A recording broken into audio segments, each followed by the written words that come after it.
All the members of council, turn on your video, and all non-members of council, if you could turn off your video. That helps me prioritize my screen here so I can see the council proceedings in a timely way. Thank you very much. Nice to see you all. As we call, this is the meeting of Monday, April the 12th, 2021. It's starting at 7 p.m., a regular council meeting. As we call the meeting to order, we just want to acknowledge that we're gathering on the traditional territories of the Coast and Strait Salish peoples.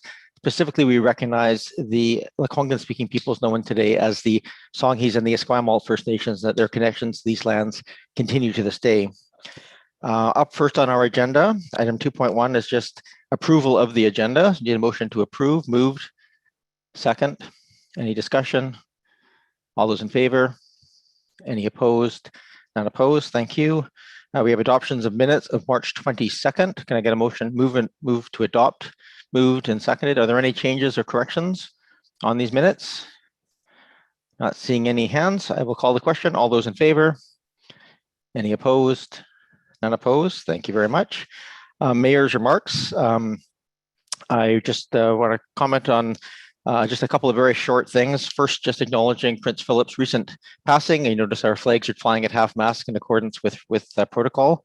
I know a lot of people have personal stories of the royal family visiting Victoria and some of the things there. So I know he's been a major public figure for certainly all of my lifetime and for well more than half a century, almost a full century. I just want to also just acknowledge that our first committee and commission meetings are going to be happening this week. So we have both Heritage and Advisory Design Panel happening this week. So this is our first series of meetings as they come back. And I just want to acknowledge both council's participation in and staff's great work putting together the orientation and training for our advisory bodies. And we look forward to seeing some of the fruits of that as we move forward and get some of their advice back to this body. And I, last but not least, just want to let people know if you're watching and you're looking to provide input on agenda items, we will be asking each of those agenda items. I'll let you know. You can raise your hand either through the Zoom application.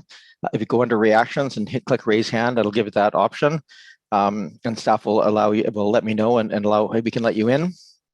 But I also just want to point out, or you can raise your hand through *9 on the phone. But I also just want to say we have a series of procedural pieces under item 6, 6.1, 6.2, 6.3 that are bylaws. They are subject to public input. What I'm going to ask is that I'll take all of council's questions and all of the public's questions or comments, and then we'll come back and do the procedural pieces, walking through the multiple bylaws at that time. So just be aware if we get to that, we'll ask for public input at the beginning of that series. So if you're following along, don't wait till 6.3, for instance, just jump in at the beginning. That's all my comments. Item number 5.1 on the reports and memorandums. This is subject to public input, which means that what we'll do here is I'm just letting you know, you can call in. There's a 1-855 number that's posted on the agenda, or you can raise your hand in the meeting.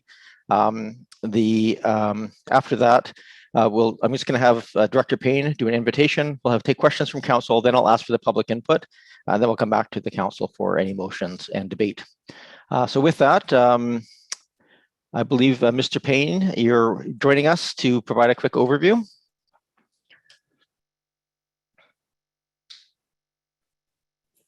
Good evening, Your Worship and members of council. We can hear you, Mr. Payne. And for those watching, Mr. Payne is our Director of Financial Services. Welcome, Mr. Payne. Thank you, Your Worship. Before you have a report written by staff in regards to the consideration of alternative tax collection scheme bylaw. Last year, the district did implement such a tax collection scheme as did many of the municipalities in the Capital Regional District. And that was mainly in response to COVID-19 and the uncertainty there. So some of the changes that were made last year was council adopted 2 penalty dates, each which were 5%, and the tax due date was moved to early August.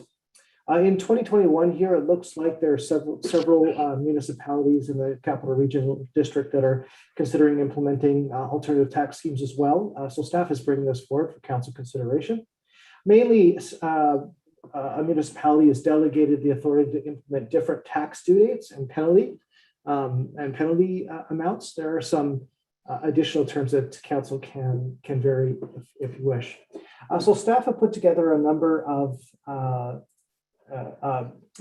options relating to four main categories. The first one being penalty dates and due dates. The second being the penalty percentage. A third being penalties and due dates for the class 6 of business other property. And lastly, penalties and due dates for the homeowner grant portion of the current taxes.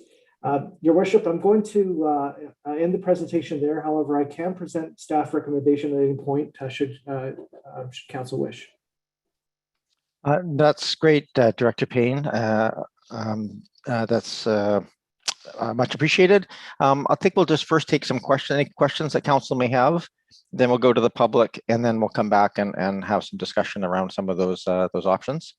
Are there any questions of our Director of Financial Services, Mr. Payne? Go ahead, Councillor Braithwaite. Thank you. And through you, Mayor, to Director Payne, just wondering, I know that you said that you are looking into other municipalities. Have you heard anything back from any municipalities on exactly what their plans are yet? Mr. Payne? Your worship, an informal survey was conducted among CFOs in the CRD in late March. It was basically based on what the CFOs were expecting their councils to adopt, so nothing official. I do know Saanich, for instance, is considering their alternative tax scheme bylaw today. I do believe their intention, their initial intention was a 5 and 5, as was Victoria as well. And those are, of course, our most adjacent neighbors. So that's why I note those. And if I may just ask one follow-up. So I think from your report, I recall that last year it cost us about $30,000 to have this implemented, the 5 and 5. Is that correct? Mr. Payne? Through your worship, yes, penalty revenues were down about $30,000 last year. We can only assume it was because of the changes, but I guess that's what happened. Okay, thank you very much. Are there any questions, other questions of Mr. Payne on this item?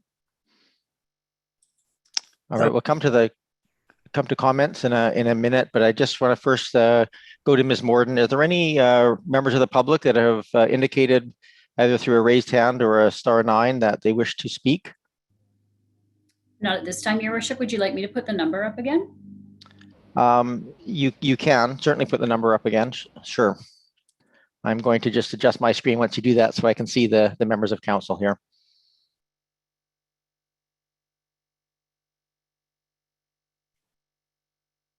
That's perfect. Thank you very much. Yeah, there should be a screen there with the phone number on it.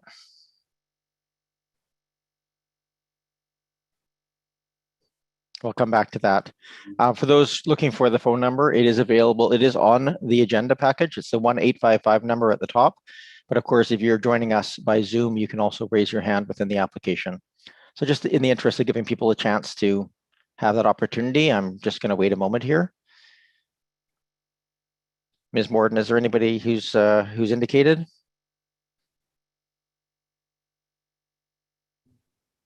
There's not at this time, Your Worship. Okay. So with that, I will do a little bit of grace if anybody comes in late. Ms. Morden, could you just let me know? And I will endeavor to give people the opportunity to speak. At this point, I'll come back to council then. We have a report and recommendations here. Comments or motions are in order. I would move the recommendations as per staff. I'm not sure if you want them moved individually or if we can move them all at once. I believe there's no issue with moving them all at once. If someone wants to separate, we can do that. Is that seconded by Councillor Green? Thank you. Is there any other discussion on this? Oh, I'm not seeing any. Thank you, Mr. Payne, for the report. I'm just going to do a last check here with Ms. Morden if anybody has raised their hands at the last minute. No, Your Worship. Okay, in that case, we have a motion on the table. Seeing no further discussion, I will call the question. All those in favor? Any opposed? None opposed. Thank you very much for that. Item 5.2 on the agenda, we have the Arts Laureate Terms of Reference and Application Process. Again, the same process. If you could put the number up on the screen, Ms. Morden, I think it's just appropriate. We'll take questions from council and get the introduction, and then we'll go to the public for input. Thank you. So with this, I believe I'm gonna, Ms. Morden, I think you were doing the introduction of this item. Is that correct? That's correct. I'm wearing a few hats this evening. So thank you, Your Worship. This item is back before council based on the direction given on March 22nd, which requested staff to make some amendments to the terms of reference specifically for the Arts Laureate, and those are housed within the terms of reference for the Public Art Advisory Committee. So what we've brought forward for you this evening are the amended terms of reference. Key changes are contained within that Arts Laureate section on page 2, and then under appointment and term on page 3. And they should be indicated in yellow. The other piece that council asked for was the draft advertisement outlining the application process for recruitment. We've brought that forward as well. I should just probably note that it's rather detailed. That particular piece will be available on the website, but our advertising will be much more abbreviated and point readers and those interested to the website or to request the document through staff. And that's it, Your Worship. Okay, thank you very much. And just highlighting that the proposed application due date would be May 14th under this application process. Yes, correct. Great. Unless there's any significant changes, that's what we're proposing. Great, thank you very much. And thanks for wearing multiple hats tonight. This is the joy of having a small staff. I get to do lots of different things. So with that, are there any questions that council has on the terms of reference, et cetera, that are laid out here? Go ahead, Councillor Green.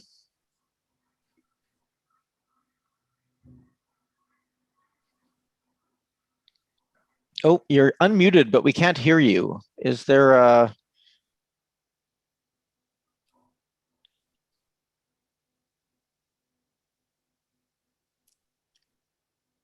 We're still not hearing you, just so you know.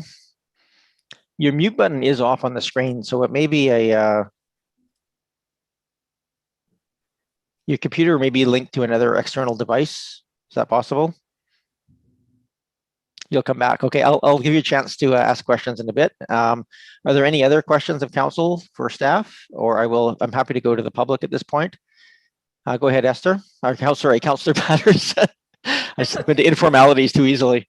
I'll answer to either name. Yes, thank you. Just for my own knowledge on this, because I haven't been closely associated with the group, where it says the Arts Laureate responsibilities will include collaborating with district staff to seek out sponsorships and partnerships for the annual Arts Alive program.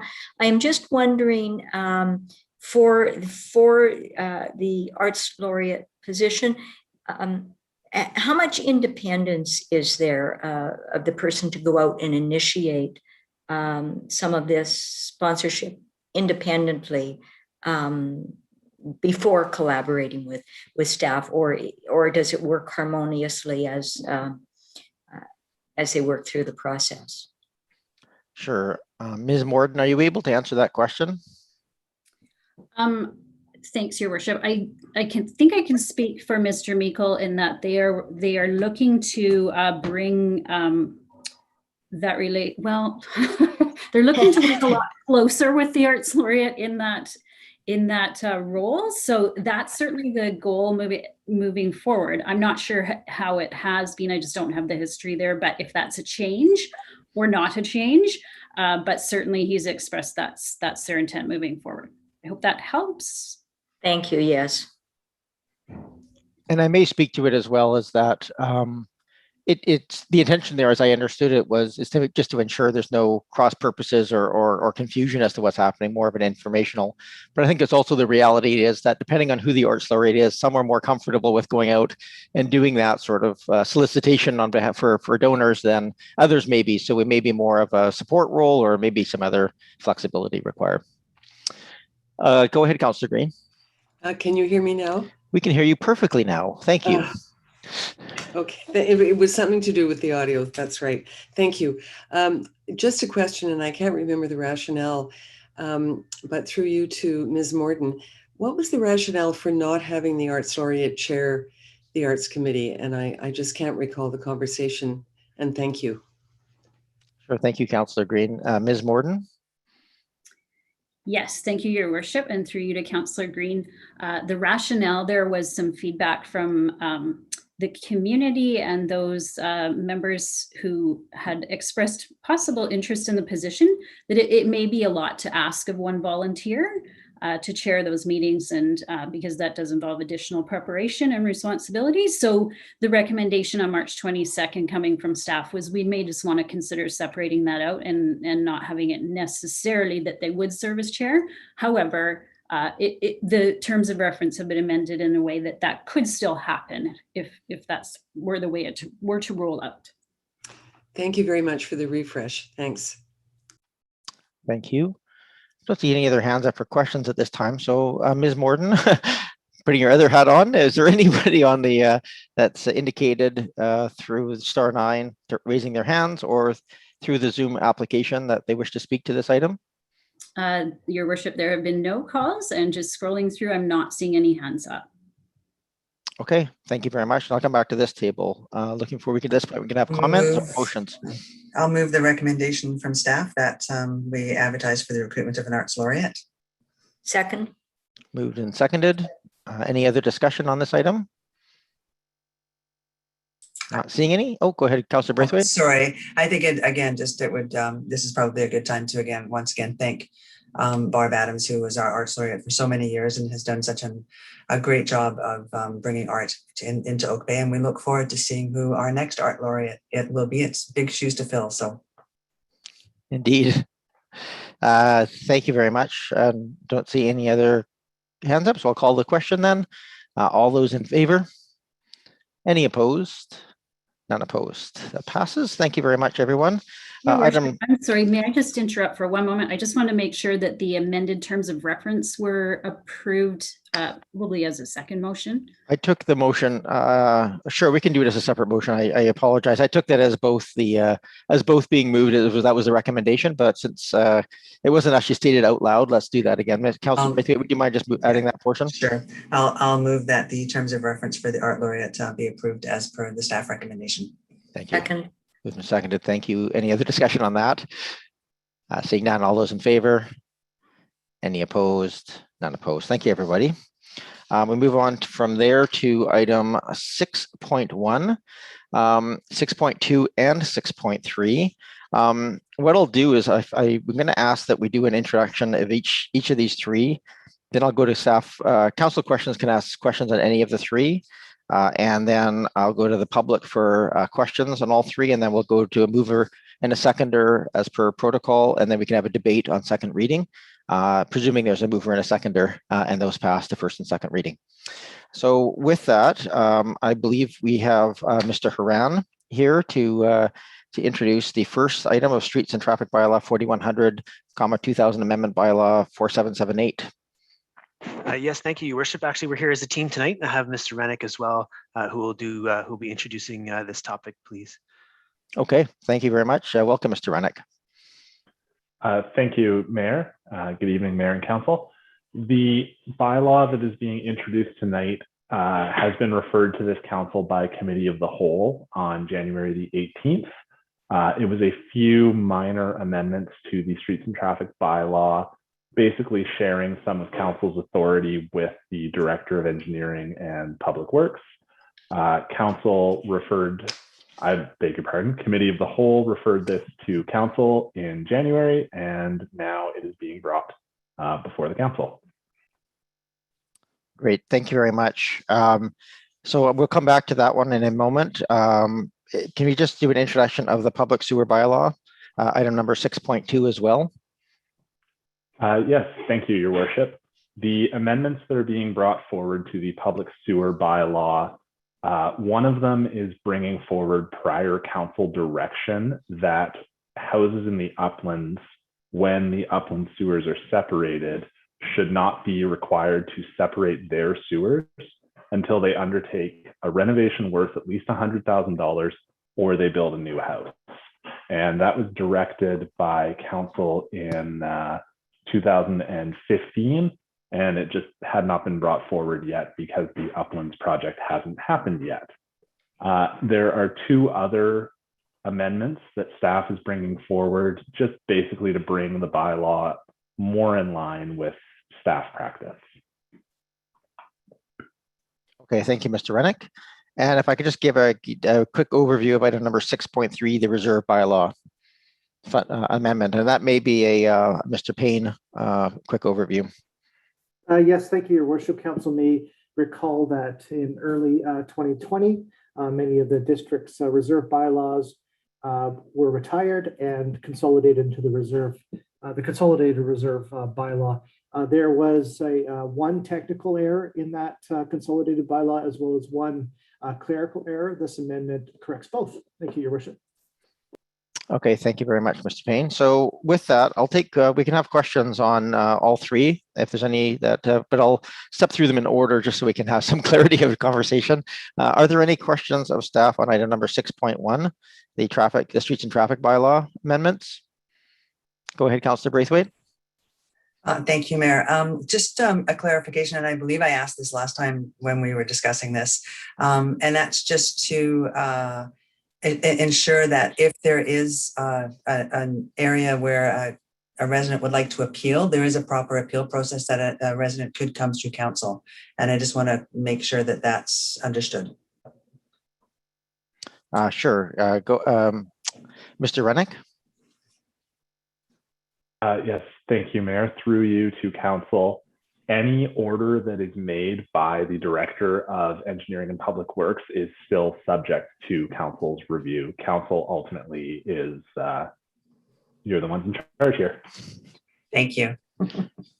Thank you, Mr. Rennick. And thank you, Councillor Braithwaite. I have Councillor Patterson next. If I might ask Ms. Morton, could you put up the phone number again? Because pretty soon I'm going to be calling for the public, and it's better if they call in ahead of time and hit *9 to raise their hand so that we know that they're waiting to talk. Go ahead, Councillor Patterson. Yes, thank you. And thank you to Councillor Braithwaite for that question, because that was on my mind. One other question I feel compelled to ask is reading through this, this traffic bylaw, can't help but notice that this is the 28th amendment to this document, and it is getting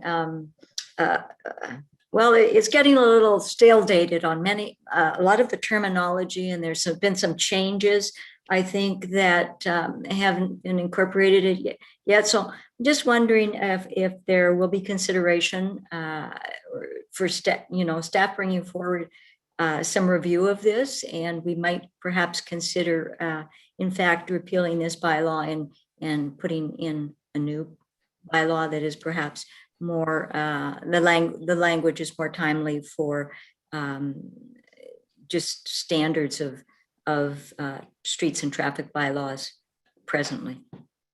Thank you, Councillor Patterson. I'm not sure if Mr. Horan or Mr. Rennick can answer with the timeline for a more thorough review of the bylaw. I can jump in here, Your Worship. Yeah, thank you for the feedback. I think it matches our assessment of several of the bylaws that guide us. Now, the direction is clearer, so I mean, it still guides us in the right direction. We're still able to make the decisions based on council's intent, but there is some administrative improvements that could be made. But I think that's true for a number of the bylaws. It's just a matter of focus and priority in the short term. So I definitely we can look at this from a staff perspective and come back with a better answer. But at this time, there's no short term intention to make any significant changes to this bylaw. Thank you for that comment. I think I think of it now as because as council liaison to the APC, I've heard quite frequently that some of these bylaws are outdated, and so I'm sure that's going to come around again. So I just thought I would mention it while the opportunity was at hand. Thank you. They're just well-aged, Councillor Patterson. They're not completely out of date. Any other questions on item 6.1? I'm not seeing any other hands up, so I'll go to item number 6.2, the public sewer bylaw. Are there questions here of council of staff on this item?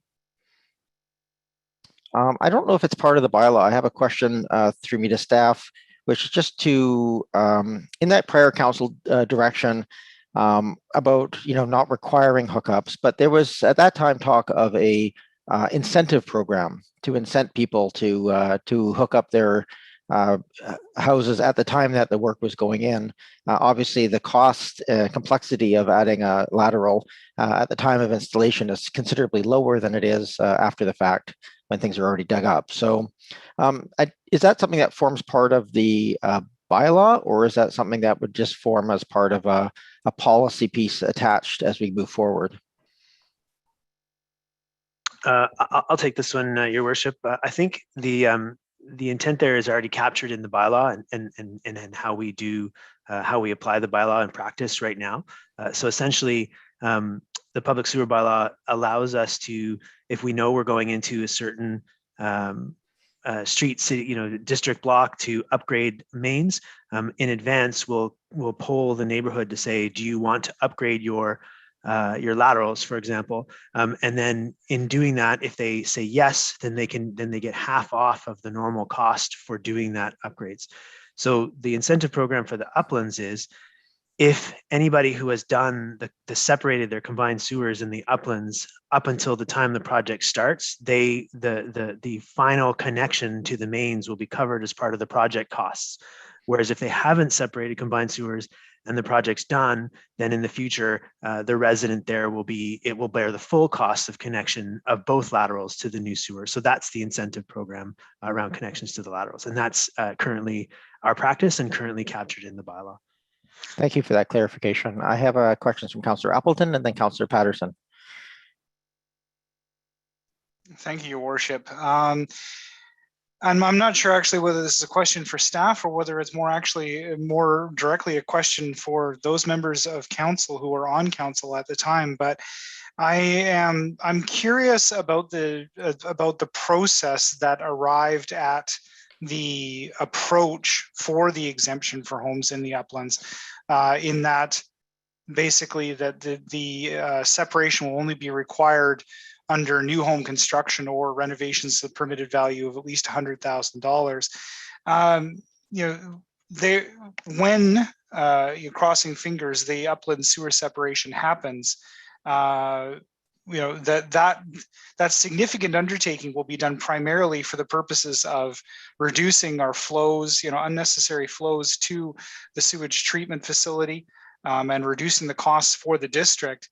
And I guess I'm just curious as to why there was no finite end date or some type of date incorporated into this uplands exemption, such that all properties would have had to have been brought into conformance by a certain date, with the idea that the whole point of doing the project is to reduce those infiltration costs and the unnecessary stormwater being transferred to the sewage treatment plant, which is now going to start costing us. So I'm just curious as to whether or not that was considered at the time, and why that wasn't arrived upon. Thank you, Councillor Appleton. I'm going to turn that to staff in case they can answer the question, and if not, or even if I might be able to give a little bit of insight into some of the process. But Mr. Horan, perhaps you can talk to the process that was undertaken at the time. This project, and you weren't, I don't believe, the director of engineering at the time, so you may not have that corporate memory. Yes, thank you, Your Worship, for the question. The best I can give you is what I remember in terms of background as I arrived in the district. So as I recall, this direction was given in late 2015, which was right in the middle of the public engagement process related to the upland sewer separation. So there was 6 potential options for sewer separation projects in the uplands that were under consideration, and a lot of different ins and outs being discussed at various council meetings and multiple committee of the wholes and information provision into 2016. And by the time I arrived in June of 2016, this aspect had already been discussed and was and the direction given. So I can't give more in terms of, I wasn't present for the actual debate and discussion other than knowing anecdotally what happened. So it might be better for someone else to step in or provide direction for us to go find that research and come back and discuss it at a later time. Okay, thank you for that. I'll share my thoughts, and I'll take anybody else who was around the table at the time. I know that there was an enormous amount of effort gone out to put together multiple options for the community to give feedback on, and the solution of the providing the incentives plus the just recognizing that not everybody would necessarily be able to hook up automatically, making it written into the bylaw that they had to. It was decided to kind of take that approach. To my recollection, and I'll turn to other members of council, I don't remember the idea of making it optional until a certain date was considered. I believe that that option was just tied to the dollar value amount of renovations, but not to a termination date. And I can say personally, I think that's actually not a bad.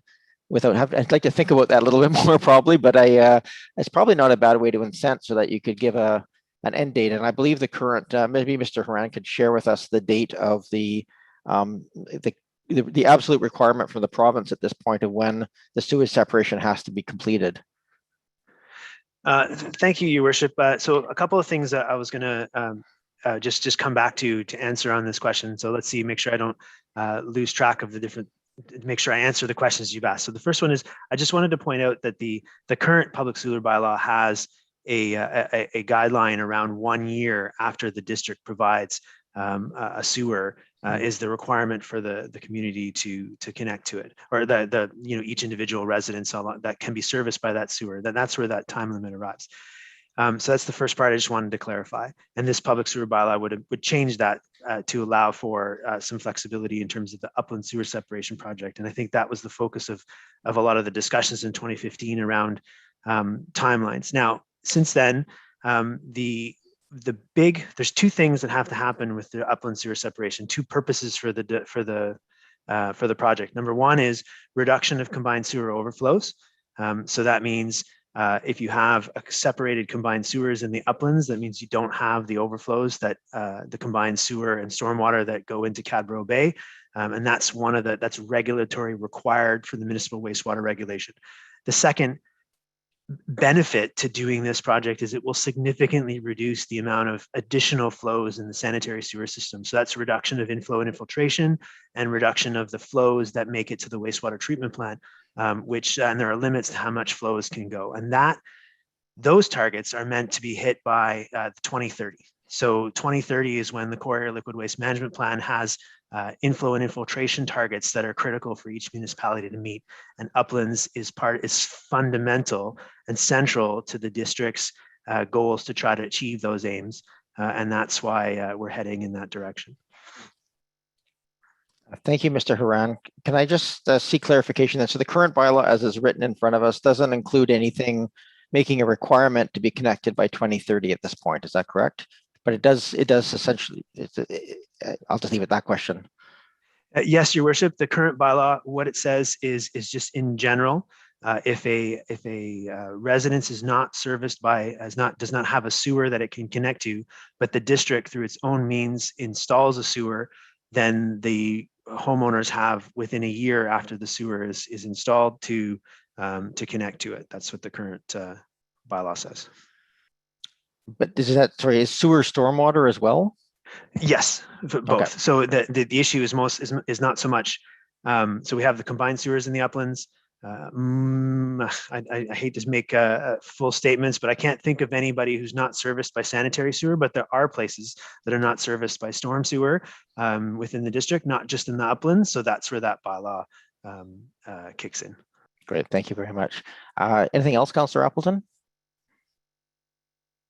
Thank you, Your Worship. Just very quickly on a follow-up, just related to that. So with the 2030 target being understood, is it, I guess, then the simplest way I can ask the question is, if we allow that landowners will only have to upgrade the connection under reconstruction or renovation over $100,000, it is possible then, without a set end date, it is possible then that we would not meet that 2030 goal if those property owners don't independently upgrade their service or have to do so based on the provisions that are laid out here. So I'm just wondering, does this not leave us the instance, or does this not leave us in a situation where we might not be able to meet that 2030 target if we can't mandate those separations?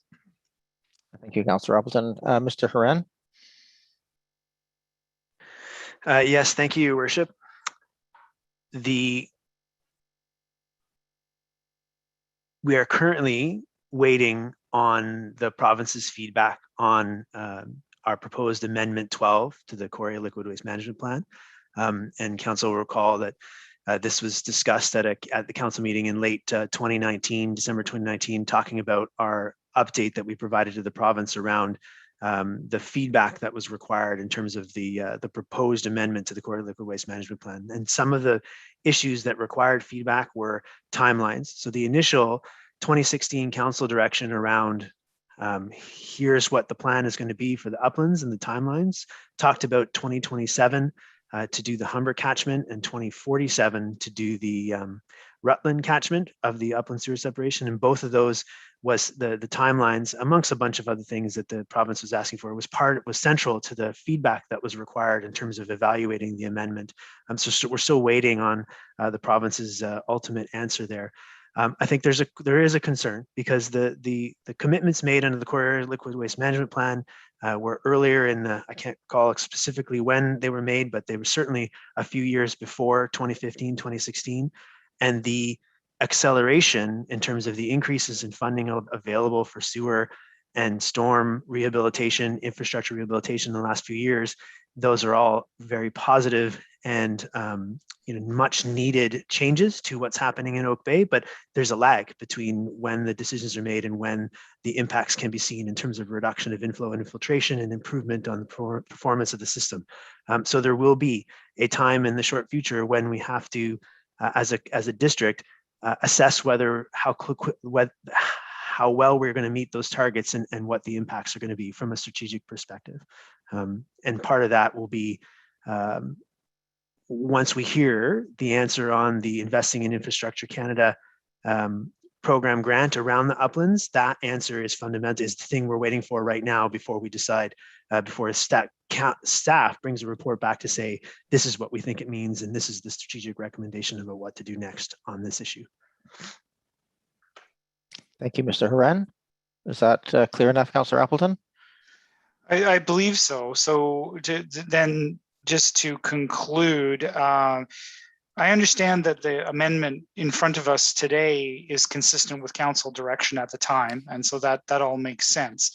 But from what I understand from the director's comments, it may be necessary to amend certain parts of this bylaw again, or further amendments may be necessary in order to respond to the information that Director Haran is talking about. Basically, if we get further direction to have to do further work, there may be further amendments necessary.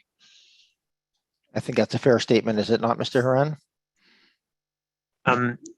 Yes, Your Worship, it's a fair statement. And I think that this is an issue that's definitely complex enough for a number of reasons. The other one being that the council is directly responsible for public property inflow and infiltration. So that's infrastructure that's on public property, but has very little power to do anything about leaky pipes on private property. And at least half of the inflow and infiltration, the flow issues that are occurring, generally speaking, is from private property side. So this is definitely inflow and infiltration, and how it impacts our Quarry Liquid Waste Management commitments is definitely something that's on staff's radar and is on your radar, and we'll definitely need to be discussing it on a regular basis as we go forward. Okay, thank you. Go ahead, Councillor Patterson. And then I have Councillor Green. Yes, thank you, Mayor, and through you to staff. Just a bit of a quick follow-up on that, the discussions that have been ongoing about uplands.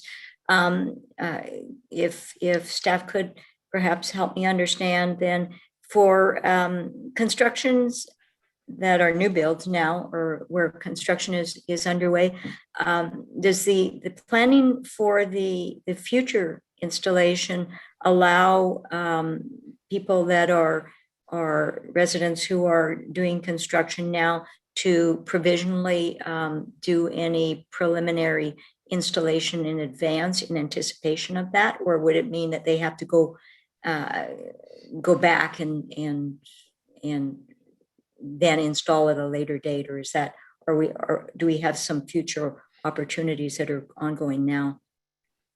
Thank you, Councillor Patterson. I'm sorry, I should probably go back to Mr. Rennick because you did the introduction, and if you, Mr. Ryan, you can jump in as well on that question. Thank you, Mayor.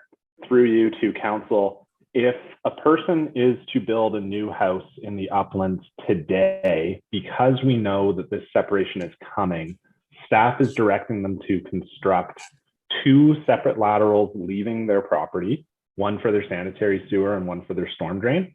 They then come together into a Y at the property line and go into a single lateral into the single sewer. And as Director Haran mentioned earlier, when the sewers are separated, part of the project will be digging up those Ys and putting in the extra lateral. I'm sorry, I got a frog in my throat. And that will be done at no additional expense to that homeowner. Okay, so that sounds good. Thank you.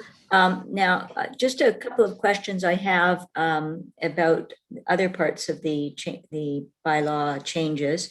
And that's really about where it does say that building areas less than 10 square meters, they do not have to connect, and accessory buildings in excess, it's in the opinion of the engineer. If I look at the zoning bylaw, the accessory buildings can include uses like garages, carports, tool sheds, greenhouses, and enclosed swimming pools, which do seem to be gaining in popularity and also volume.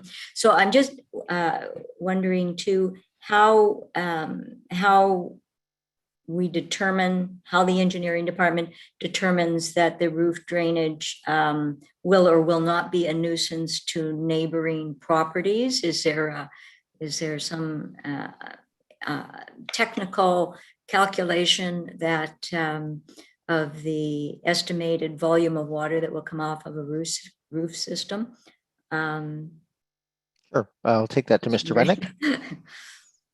Thank you, Mayor. Through you to Council. The reason that we chose the 10 square meters threshold to begin with for a full exemption is because structures below that size do not need building permits under the building code. And so it would be a very difficult exercise for staff to be even aware. That could be somebody putting in a 40 square foot garden shed, and we are asking them to connect it to the storm drain. In terms of, is there a threshold for a larger building? The bylaw as written does say that the engineer may waive the requirement to connect to the storm sewers if he believes, based on a report provided by a professional engineer, that the water can be disposed of on site. And so there is a bit of a judgment call there from staff as to when those reports would be required.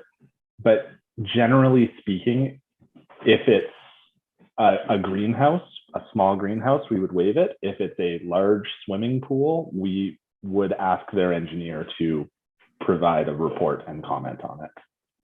I hope that helps.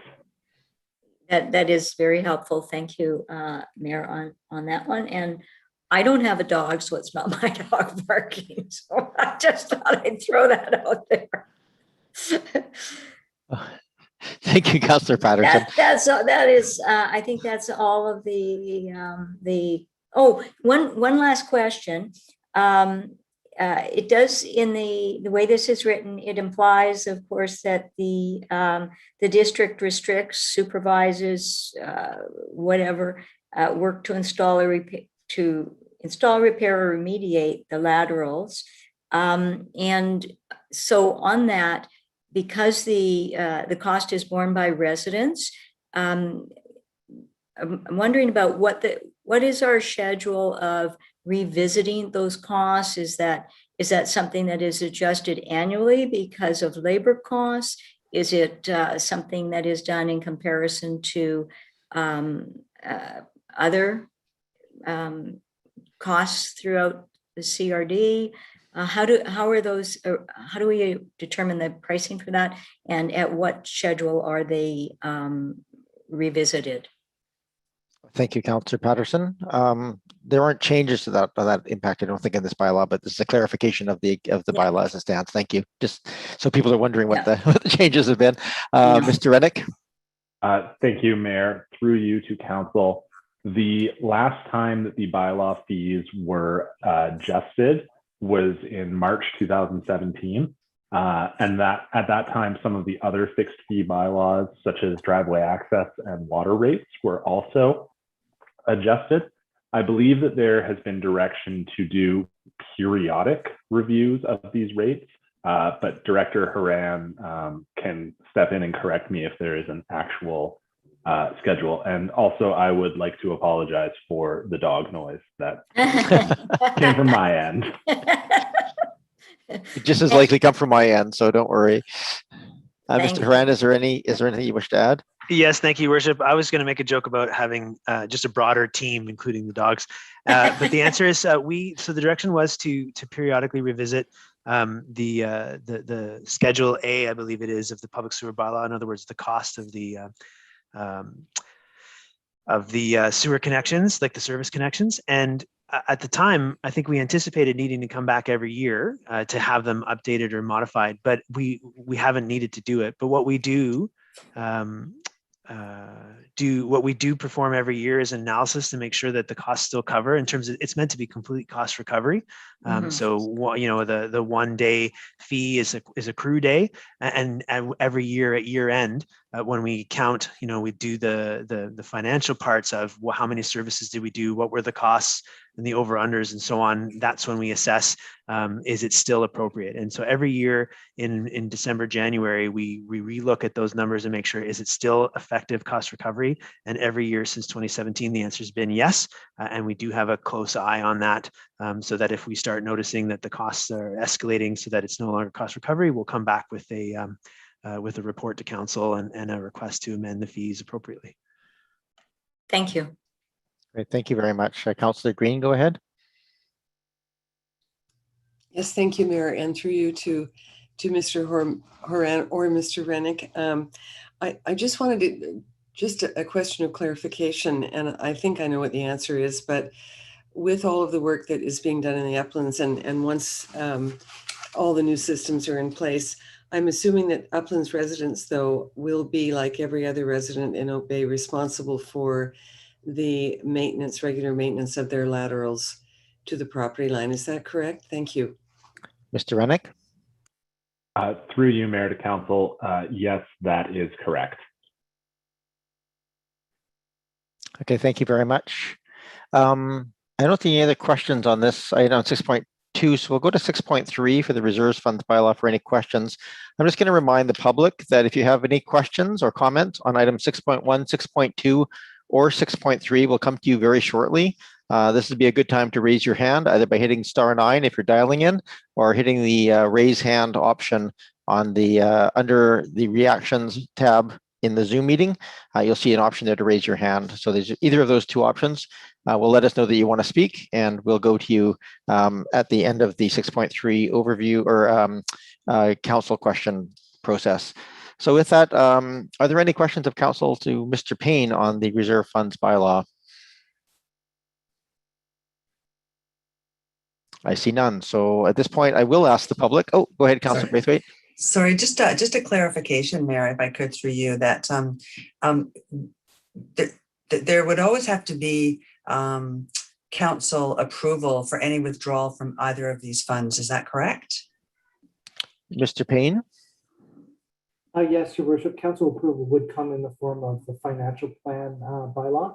So any transfer from those reserves will be presented in the financial plan document, but authority would be from the financial plan bylaw. Thank you. Thank you very much. And Councillor Appleton? Thank you, Your Worship. I just wanted to confirm, there was this move to consolidate the parking reserve fund and the active transportation infrastructure reserve fund. And now, of course, returning it to its former orientation.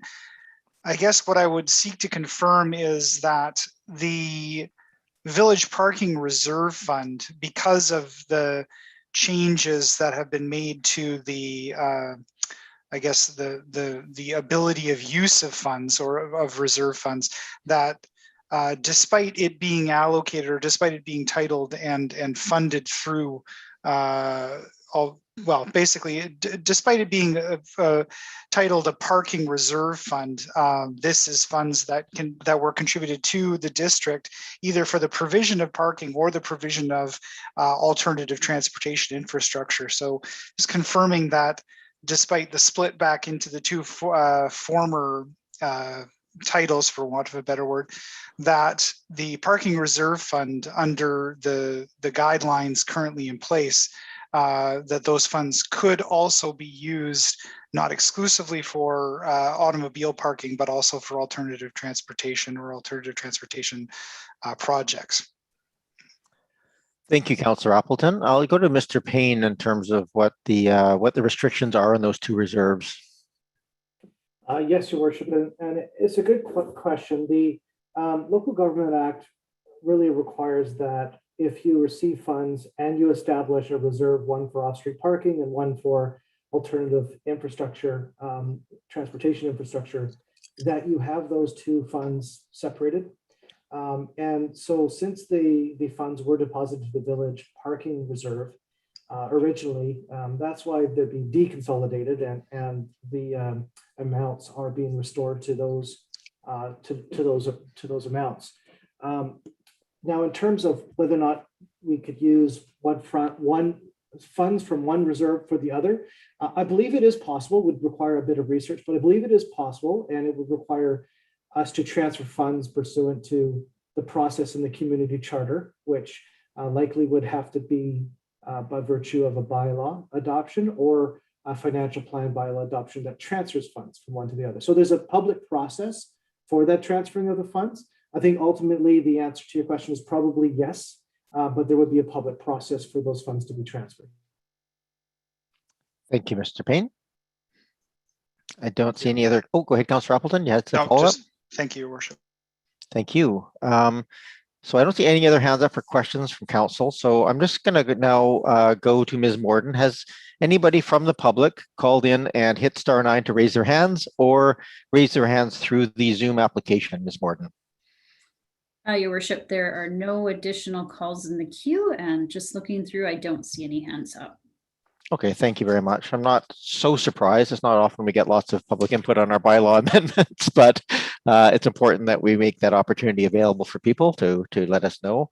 So with that, then, I'm going to come back to this table and address these one by one. And I think what I'll do by standard, since these are bylaw amendments where there's 3 readings, which is the first 2, that we take the, if we do first and second reading together, moved and seconded, and then once those are moved and seconded, we will have a debate and a discussion on those items before considering the vote on that first and second reading together.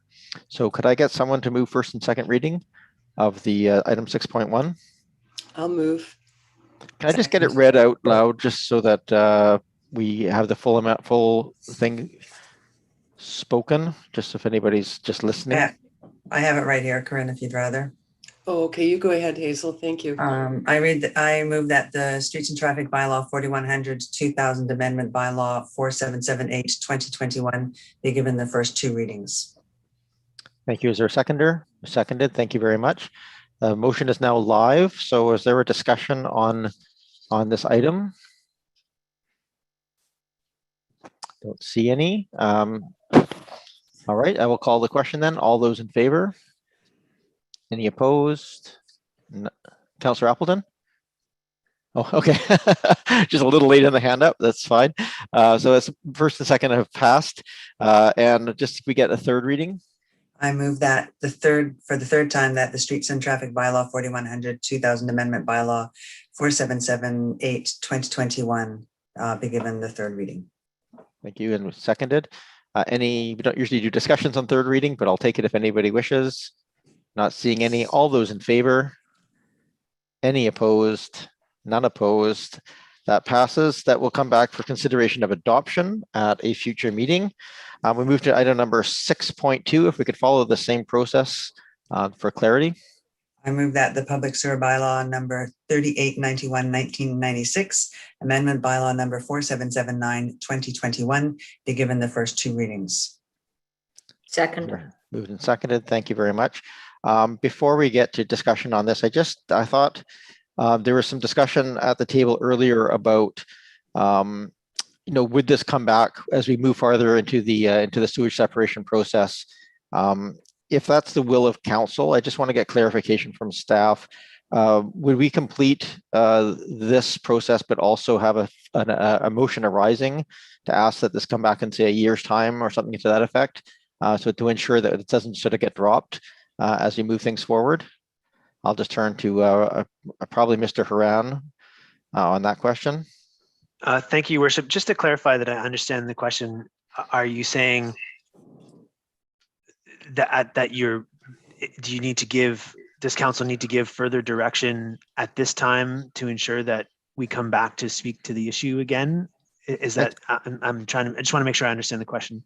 There were some questions raised, and I just want to know if there's some amendments that aren't to be made right now, but still would like to be addressed, that it's possible to have a motion arising following this to maybe I'm being presumptive at this point, but I just heard some questions being asked that might need some clarification that aren't currently here right now. So, well, I think if it's the will of council to give more explicit direction at this time, that certainly could happen. But I think maybe it would make those folks who are talking about it today, I think this issue is one that we will make sure is part of any future discussions that arise when we start to talk about inflow and infiltration and how the district is meant to achieve its 2030 targets in the Core Area Liquid Waste Management Plan.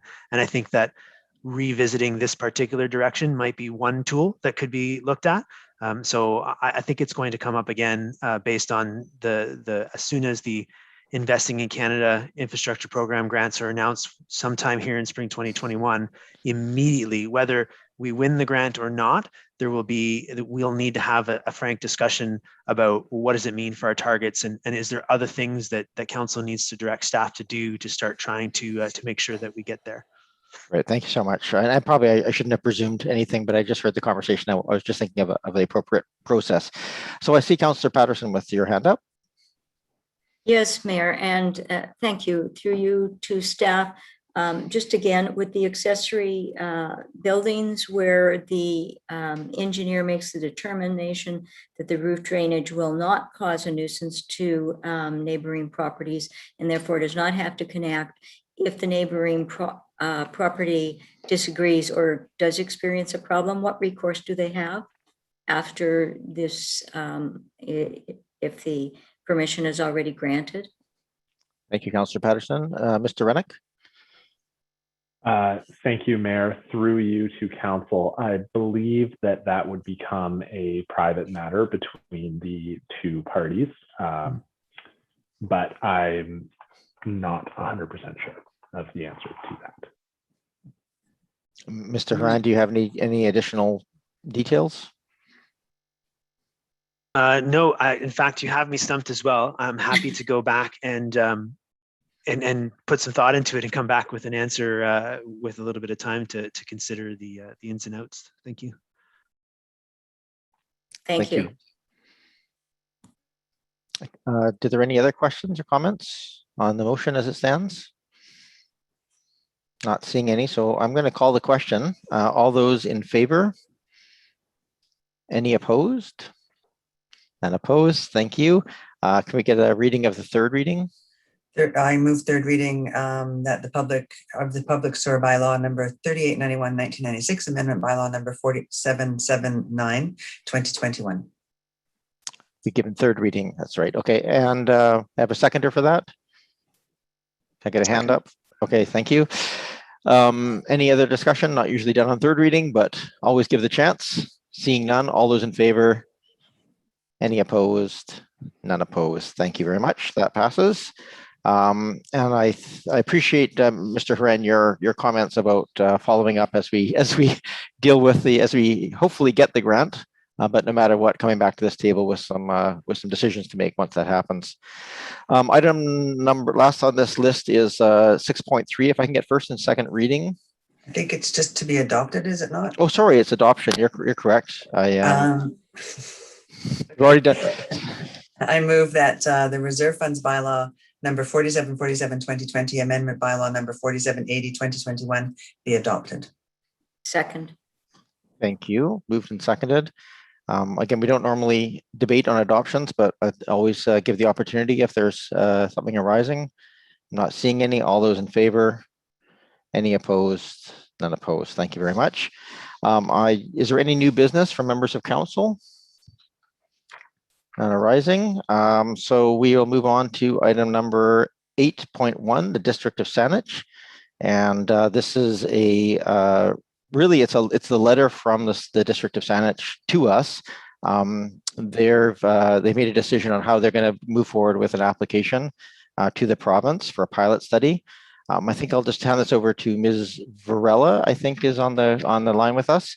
Again, this is open for public input. We have one registered a person who's let us know they wish to speak to the matter. Process-wise here, we will do what we've done in the other items, which is we're going to ask, I'll ask anybody who wishes to call in now and just wait. We'll take questions we'll get an overview, we'll take questions from council, and then we'll take public input, and then we'll come back to the council table for discussion and debate and any motions that might arise. So with that, Ms. Varela, welcome. Thank you, Your Worship. As you're aware, Oak Bay is in receipt of correspondence from the District of Saanich requesting support to amend the motor vehicle pilot project application from 40 kilometers to 30 kilometers per hour. This item has been included on tonight's agenda as per the district's new procedure bylaw. And since this reflects a new way of doing business for the district, I thought it would be useful to clarify the process around that for the benefit of both the public and council. So under the new bylaw, when the district receives correspondence from another local government, the item is included on a council agenda. However, it's important to note that inclusion of such correspondence on an agenda does not necessarily require council to make a decision at the same meeting. Depending upon the nature of the correspondence and the complexity of the request, council may choose from a number of actions, including but not limited to providing a formal response, receiving the item for information, requesting a staff report, or another governance decision as and when council deems appropriate. With regards to the correspondence received from Saanich, staff do not presume council's preferred response. However, should council wish to consider endorsing a 30-kilometer speed limit instead of the strategy adopted by council in 2016, staff are respectfully recommending that council first provide direction for a report on relevant issues and impacts. Building on the 2016 analysis, engagement, and council direction, such a report could further explore issues council may now wish to consider as part of their decision-making process. Such issues could include required operational responses, budget implications, current best practices, and more. I hope this information is useful, Your Worship. And again, I think as we get used to using our new procedure bylaw, we just want to make sure we provide some context going forward. So thank you for that. Thank you, Ms. Varela. And I was thinking about this because I think there may be members of, this has gone back far enough in our timelines that people may not be entirely aware of all of the history of this. So if council doesn't mind, I'll just indulge me. I'll just give a little bit of a background because we have for years at council looked at reducing speeds on side streets. There's been a lot of interest from the public. So there was a detailed review done through a third-party consultant. That report is attached as part of the background material on here. It was received in 2016. It then included, as you read, engineering, traffic analysis, and public input. At that time, the council gave direction to follow the recommendations in that report, which is basically to try to move away from the more arbitrarily politically set speed limits, which resulted in some of our odd 35-kilometer-an-hour speed limits and some of the other quirks in our community, and try to move to more of an engineering-led design standard. And a significant part of that was to move to setting a default speed limit of 40 kilometers an hour on the side streets. And unfortunately, that was put on hold as we realized the realities of trying to implement that under the Motor Vehicle Act came to fruition, which is that to enforce that requires signage on all of our side streets, and the cost and the complexity of doing that was seen to be a bit much. Around that time, which is again about 2.5, 3 years ago, Saanich undertook just to look at going through the province for a pilot process, and which the motor vehicle provincially had opened up for the possibility. The first intake was a couple of years ago, and they weren't granted at that time, but they took the opportunity in the intervening time to invite other municipalities to participate in a pilot to undertake a 40-kilometer-an-hour process on the way the Motor Vehicle Act requested it was on unlined streets, so essentially streets that don't have a lot of traffic control on them. Now earlier, so that was agreement. There's six current. There were six municipalities signed up for that joint pilot project at the time. And then earlier this year, City of Victoria made a motion to approach the province with their own application at 30 kilometers an hour. Then Saanich decided to revisit it and decided at that time to change their application to 30 kilometers an hour, which is where we're at right now. Just also for those watching, just to understand some of the province's considerations, BC is a little different than some other jurisdictions in that they actually mandate a universal default urban speed limit of 50 kilometers an hour. And to date, they haven't allowed either regionalization of those defaults or changes to the defaults of the speed limit. So this pilot would, if it goes forward, if the province approves it, which is still an if, you really give them a chance to look at both of those changes, both the options of a regional approach as opposed to a province-wide, but also the possibility of a lower than 50 kilometer an hour default on unsigned or unlined streets. So that's where it's at. There has been no agreement provincially through UBCM to support a lower speed limit, and that's really because rural communities have really stood up and said we don't want our streets would be way too slow at a slower speed limit. So that's basically the background. This council already agreed to the 40 kilometer an hour. So as you can see from the letter, they're basically asking us to consider the possibility of joining them at 30 or some other direction as given by council. And if I could just give a little bit of framework, because I think one of the issues I have with these kind of questions when they come to council is always that it's a general ask and it's hard to know exactly how to move it forward. And I think there's really, I can think of three possible directions with lots of nuances within them. One is just to say yes, as Saanich is doing, or if there's support in principle or in thought that they could go to 30, we could ask staff to come back with a report to give us some guidance and direction from a professional standpoint in terms of what the implications of that would be and the possibility of that. Or if the council decides that the prior direction is still valid, a letter back to Saanich stating that, and maybe there's some nuance there of supporting, preferring one, but supporting either option that the province might support would be another option. So there's lots of things to talk about here, but I just wanted to give some framework for people watching, because I think some of that history gets lost over time. So with that, I'm going to go to council and we'll take questions of council. We'll try and relieve comments until we get back, because I'd like to give a chance for the public to give their feedback. We've got a number of pieces of correspondence as well that have come in for that. But first, before I go to the public, I'll take questions from council. Go ahead, Councillor Patterson. Yes, thank you, Mayor, very much for the clarification of what took place in 2016. In respect to that, and you've explained what was discussed and some of the barriers to that going forward, but I believe council instructed that time that it was recommended that the phased approach be taken and that report be done on an implementation schedule, project budget, and public education that would be required. since you have so much information on it, I'm just wondering if you can also share if any of that work was completed and forms part of our records on that, or was the work in fact stopped prior to that in fact taking place?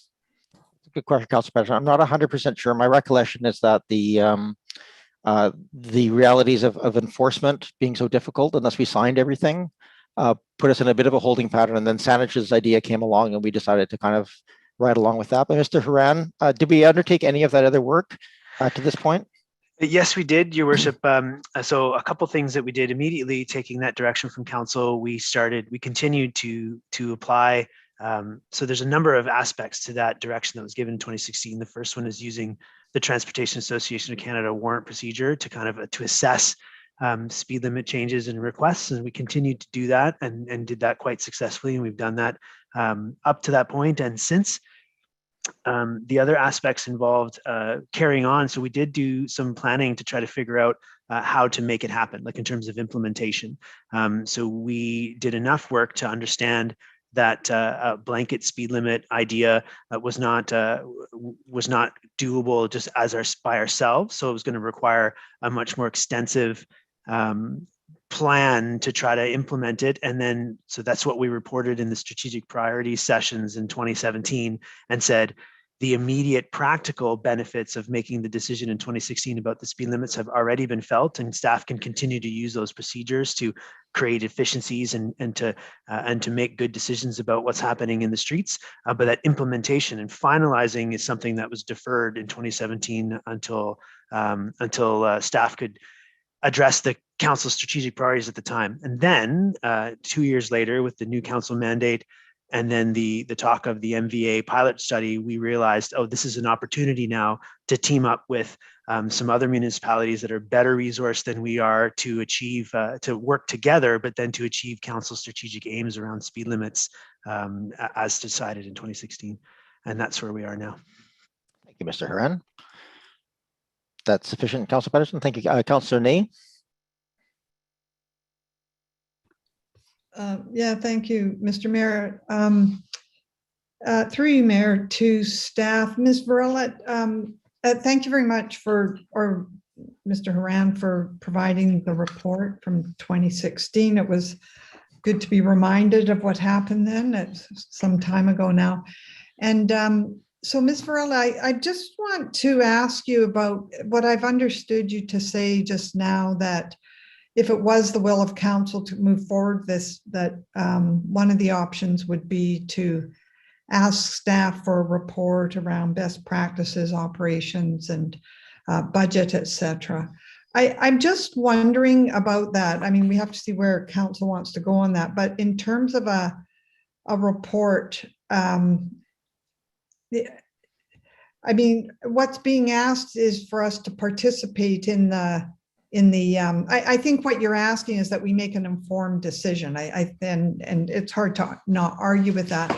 It's just that given what we're being asked here is whether or not to go in on the pilot with a 30 or a 40 kilometer per hour benchmark. I'm just wondering if it's premature to be asking you. I mean, I'm sure there's lots of nuances and complications that need to be sorted through were the council to move in that direction. But are we not such a far way off that it may be premature to be asking for a more detailed report from staff? I'm just wondering in terms of priorities and necessity, and I'm wondering if you might just comment further. Thank you, Councillor Ney. I'll give that to Ms. Varela, and maybe Mr. Haran might be able to articulate as well if there's anything he sees that what would come back in that kind of report, Ms. Varela. And that ultimately should just say, listen to all of this, but at the end of the day, it's going to be council, if that's the will, to give direction to staff in terms of what we want to get back as well. Go ahead, Ms. Varela. Absolutely, Your Worship. And I think this is a good example of a shift that if council provides that direction, you want to understand the associated implications. So what does that mean to the department work plan? Do you need the addition of a consultant to provide further analysis that we don't have existing capacity for? When I look at the robust extent of the report that was brought forward in 2016, there was public engagement. Again, it's difficult for staff to presume what council would direct. So the recommendation for a staff report is to say we could highlight these potential implications and perhaps add some additional thoughts for council's decision making. Certainly behind at the staff level, at the operational level, there's been a lot of engagement with stakeholders, a lot of staff to staff conversations, both from the engineering perspective and policing. So again, the recommendation would just be to say, is there additional information that council might wish to consider at this time, as well as potential for capacity and budget? Nay, is that clear enough? Yep, that's enough. Thank you. Thank you. Go ahead, Councillor Green.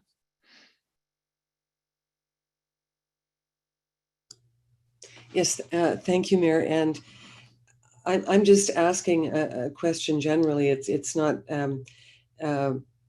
pointed at anyone in particular, but I'm just wondering, is there an opportunity then, given that Mr. Horan has mentioned capacity and the CAO, Ms. Varela, has mentioned capacity, do you think there would be any opportunities for partnering with Saanich on a resource sharing basis, or on some of the follow-up that might be required to assess how viable this is? I have to say that we've had pretty overwhelming support expressed in the correspondence attached. And this has been a longstanding issue in Oak Bay in terms of speeding and so on. So I'm just wondering if, instead of looking at this as, going it alone, if we're partnering on the pilot in principle, are there other opportunities to partner in more realistic or more viable ways, more on the ground ways? And it's just a question. I don't know the answer, but is it worth looking at? Thank you. Thank you, Councillor Green. You're specifically referring to things outside of this pilot. Is that what you're talking to, or just information leading to the pilot? Information leading to the pilot. Okay, thank you. Mr. Horan? Yes, thank you, Your Worship, for the question. It's a difficult one to answer, and I think it's because this is actually quite a complex issue, because we're dealing with different municipalities that are in different stages of the game when it comes to this question. And this is just my view on this, but the District of Oak Bay is actually farther ahead on this question of speed limits in terms of assessing the options, doing public feedback, getting real public engagement about not aspirations, but about actual policy direction. And then in 2016, all of that information was considered, and then the council made some decisions about what the way forward would look like for speed limits in Oak Bay. Whereas in the other municipalities, my understanding, now I could be, I may not have the full story, but my reading of the reports that have occurred in City of Victoria and District of Saanich is that they're talking about studies. They're talking about participating in studies and potentially doing some changes, but they haven't done the decision making that Oak Bay has already done. So when we talk about, is there resourcing questions, is there work plans, is there providing more information for this council to consider this question, what we're really talking about is not partnering with other municipalities to help us. What we're talking about is providing this council and this community the information required to fully consider the question that's being asked and is being discussed tonight. What we have is a letter from another municipality inviting us to participate, which of course, if the community and the council wants to do that, it's absolutely, that is a doable thing, but we just want to make sure that the full information about the process that has been followed in Oak Bay is on the table, and that the full amount of public engagement that has already occurred is considered, not just the letters that have been received this week. Because back in 2016, there was multiple opportunities for people on both sides of the question, for and against speed limit changes, were able to weigh in, both in public meetings, via emails, via website, and via open houses. So we are just proposing that if there's going to be a change to the direction given to staff on this question, that we have some time to pull together the full impact and the full information required so that a decision can be made based on what's available today. Thank you, Mr. Haran. Councillor Green, does that answer the question? I should just assume yes until unless I see your hand go back up again. Okay. I have Councillor Appleton and Councillor, you still have your hand up. I'm not sure if you wish to speak to have more questions to follow up or if it's just lingering there. So go ahead, Councillor Appleton. Thank you, Your Worship. It's a bit of an extension of Councillor Nay's question to staff. With the understanding that Council has already endorsed and essentially committed to and endorsed Saanach's previous approach at 40 kilometers an hour and signaled our support in participating in a trial program at 40 kilometers an hour. I'm looking to understand the nature of the staff resourcing change that would be implied with an alteration from 40 to 30. My anticipation or my understanding would be that when this being in the preliminary stages, when this moves to more active planning, once the province has endorsed whatever number the province endorses, that there would clearly be work at the staff level to implement. We're already looking at the 40 kilometer an hour number. I'm trying to understand the difference in resource with respect to sending it to staff for report and further information. I'm seeking to understand the difference between the resource implications of a 30 kilometer an hour trial versus the already committed to 40 kilometer an hour trial. Thank you, Councillor Appleton. Mr. Haran, or is that information that comes back with the report, I guess, but go ahead. Yes, Your Worship. I think the answer to that question is fundamentally why staff is making the recommendation we're making tonight. The discussions that occurred recently in our neighboring municipalities had whatever information they provide for their council to make their decisions, whereas even just the fundamental question of, well, what's the difference between 40 kilometers per hour and 30 kilometers per hour as a blanket speed limit in Oak Bay, if that question is not super clear. So in other words, if on one hand there's a group of people that would say, well, why can't you just make that change? That shouldn't be a big deal, versus another group that says, well, you shouldn't make the change at all. I'm not saying it's either one of them, but I don't think it's self-evident what the answer to that question is. And what staff is proposing is that we need a bit of time to bring back this discussion about why there is a difference between those two things and why immediately the staff recommendation is not to say one or the other. It's just that this is a change to the work that has already gone in, because there's already been significant amount of staff work before the councils even saw this proposal for a pilot study. So including consensus in the different municipalities within the departments. So police departments, engineering departments, planning departments in the different municipalities. Now things have changed in those other municipalities, but here there is also consensus around that led to the 2016 decision around what's an approach and what the way forward should look like based on the Oak Bay context and the information received from the public in that process.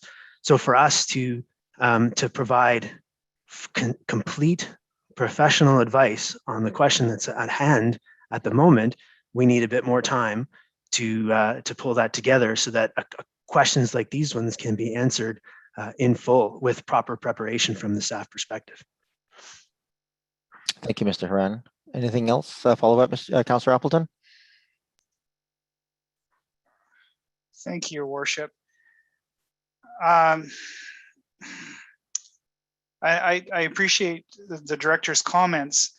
I guess I'm just struggling, again, I'm still struggling to understand the resource implications of 30 versus 40. I recognize that there was some previous work done in this regard. I'm just I guess I struggle with what new information would be coming forward with respect to 30 that would be out of line with information that we've already received. I guess I don't see a situation whereby 30 rather than 40 would significantly alter some baseline considerations or some assumptions being made here. But I'm not a traffic expert by any stretch of the imagination, but I still struggle with that component. So Thank you, Councillor Appleton. I think it's a reasonable question to ask, and I don't know that staff can fully answer. I think there's a general question here in terms of whether changes in council policy should happen.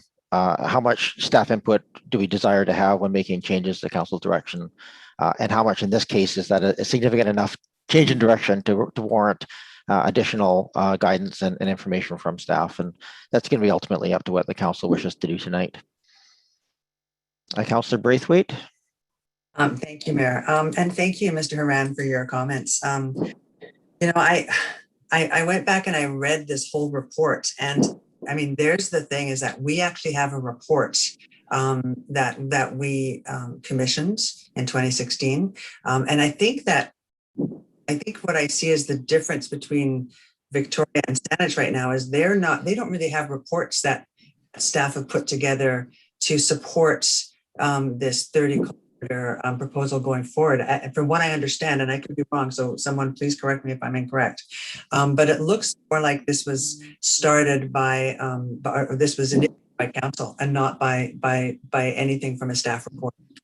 But in saying that, I think that Mayor, you actually made a comment in your initial comments that I thought was very interesting, and I thought perhaps that's the way that we should kind of really look at this, and that was that that we would send a letter saying, you know, yes, we had agreed to be in 40-kilometer trial, but that we could actually support either one depending on what the province comes back with. And I think that almost might be the easiest solution to do something like that, because I really struggle with having to ask staff to do another report and put budget and take time away from their schedules to do something that would just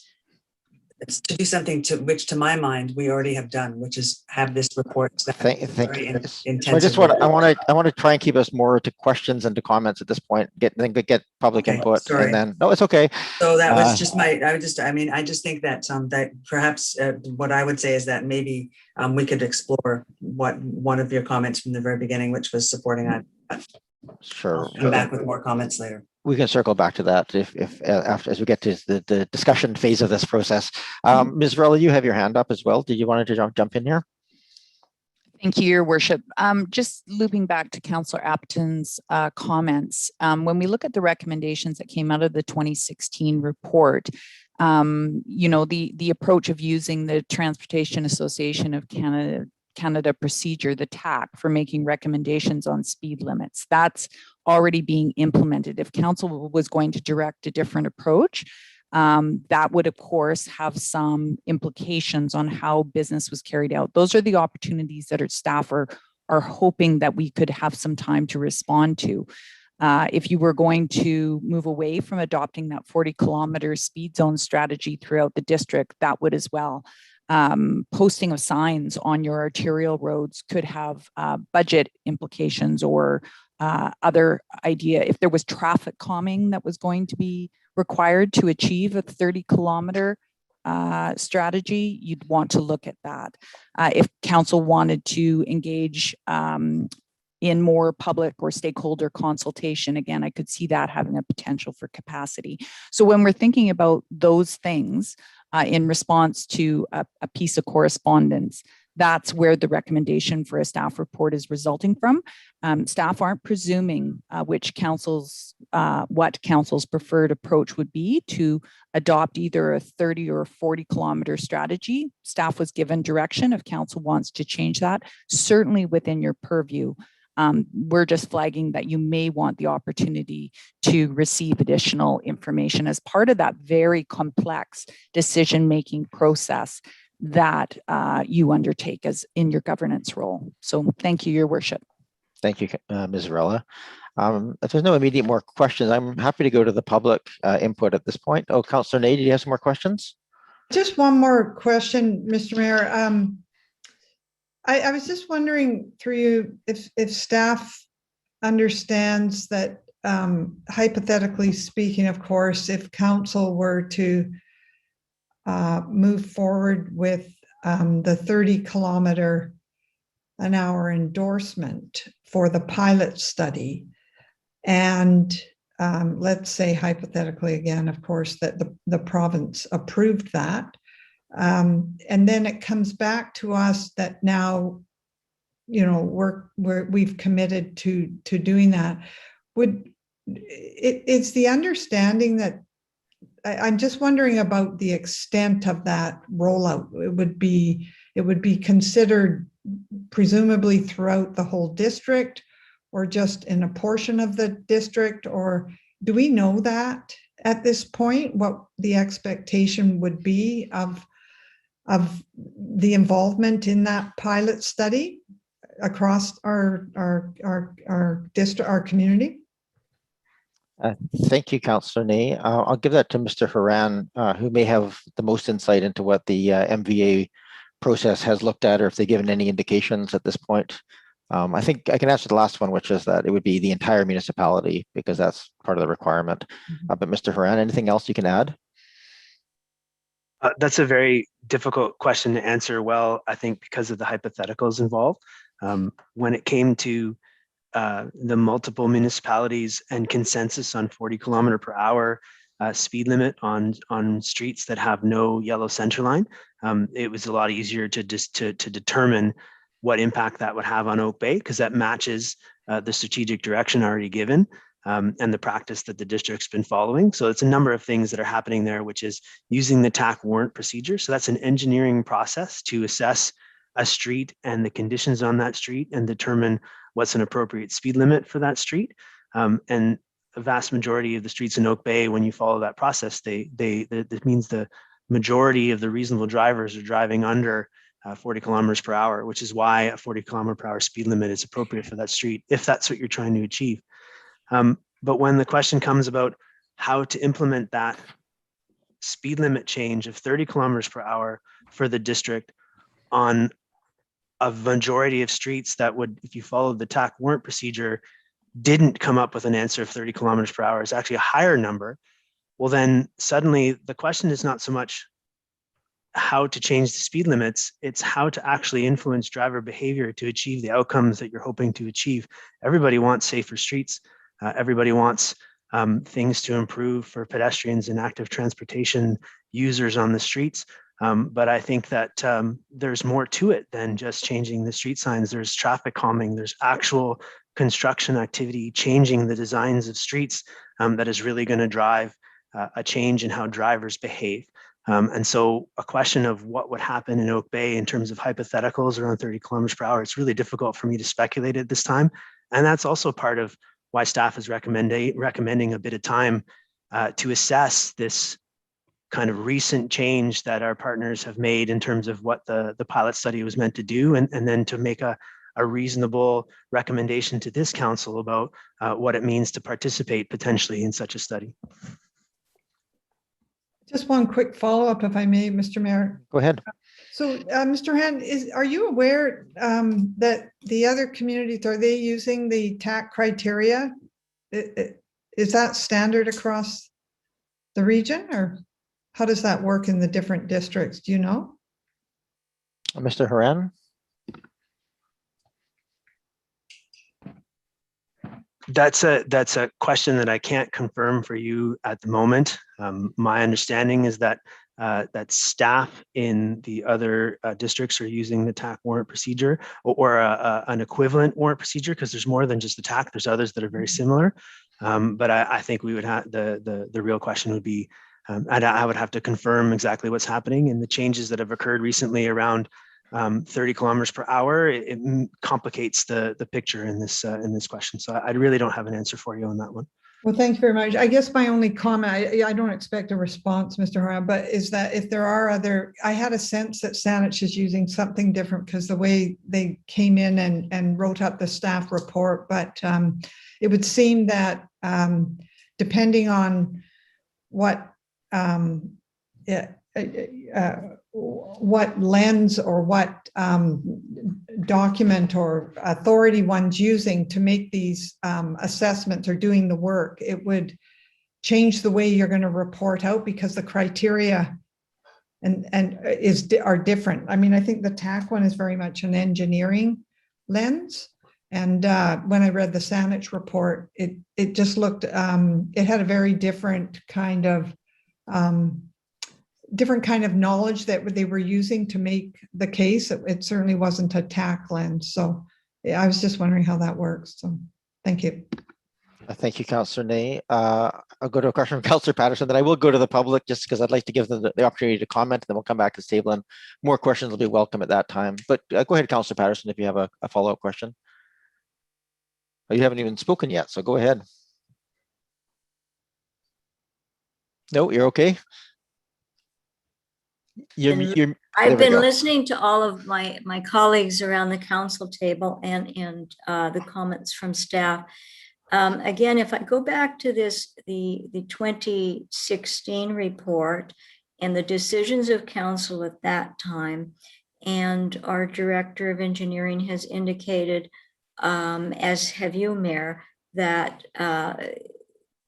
progress against those goals has been very limited. And I believe Mr. Horan did say that generally the department is using the information learned from those initial findings to guide what they are doing today.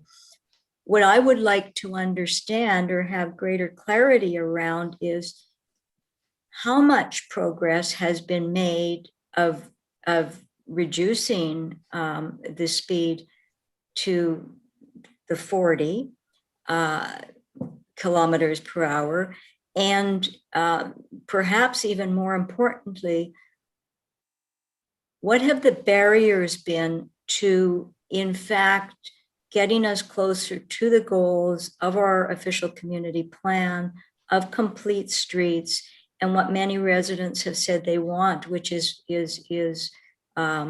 some remedy to traffic speeds in the district that are concerning to them. So, perhaps in understanding what the barriers in achieving those goals in 2016 would help me in understanding how those, how that could possibly be resolved going forward. Thank you, Councillor Patterson. I have a feeling that's probably going to be a question for a staff report coming back, if that's the will, as opposed to a verbal answer here. But Mr. Horan, did you have anything you wish to add or comment to Councillor Patterson's question? I think, Your Worship, it was good that we included the report and all the supporting document as feedback from 2016 here, because it was quite extensive, the analysis and the decision making that goes in there. I think that I can say, just from my experience having arrived before this study was in place and knowing from a practical perspective, the resolutions that were, the direction that was passed resulted in a significant amount of efficiencies, at least in terms of dealing with the public, in terms of talking about what a speed limit needs to be. Because sometimes someone will say, well, why isn't the speed limit 15 kilometers per hour or 20 kilometers per hour on this street? It should be that. And we have now, not only were we able to refer to the TAC warrant procedures or other warrant procedures like it, so an engineering analysis perspective that talks about how a street is designed and what's an appropriate speed limit for that street. We can talk about the street as it is right now. The speed limit that's appropriate for that street is whatever it is. And in Oak Bay, the study shows that a majority of the streets, the appropriate street speed limit is already 40 kilometers per hour, except the speed limit now, because of the basic, the provincial rules, if it's not signed, it's 50 kilometers per hour, which is not appropriate, which means the Oak Bay police can't enforce drivers that are driving 55 on a street that should be signed at 40 kilometers per hour. So already that discussion and then the direction from council allowed us to move forward in a positive direction as opposed to in a policy vacuum. And then it also allowed us from a staff perspective in terms of strategic priorities discussions around transportation safety and active transportation to say out loud, hey, changing the signs of a speed limit on a street where folks think that the cars are driving too fast is not going to achieve the outcome that people really want to see. It's going to require traffic calming or a change to the street design, which is not a quick fix solution. So that meant that we can now focus from making speed limit sign changes to actual changes in how streets are designed and how our communities look, so that we can have a positive outcome in terms of how drivers behave on those streets. So we're focusing our attention in the right direction. And that's something that Oak Bay has done in the last 4 years, which is increasing the amount of funding that's available for traffic calming and transportation safety improvements, so that we can make those changes that we really think will have a positive impact on safety for people who walk and ride bicycles and use walkers and strollers. Thank you, Mr. Horan. Okay, I'm going to go back to the public now, and you can see on the screen, if you're calling in, the direction is to hit *9 to raise your hand, and then we'll get that. We have one registered caller, so I will go to that person first, and that is, we'll just ask the people try and keep the comments around 3 minutes so we can get through if we have multiple callers. But we don't have any formal limit to that time, but if that's just as a courtesy. The first speaker we have is Mr. Berger, who is the Policy and Infrastructure Chair for the Greater Victoria Cycling Coalition. I see your hand up, Mr. Berger. I think Ms. Morden has to just unmute you, and then you can, I'll welcome you to the meeting.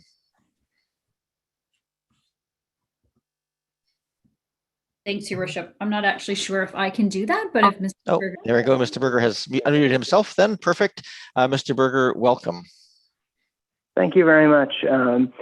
I wanted to speak today to strongly support the move towards a 30-kilometer-hour speed limit pilot. I think this is an important initiative that will help keep our streets safe and also make our streets more like streets and less like highways.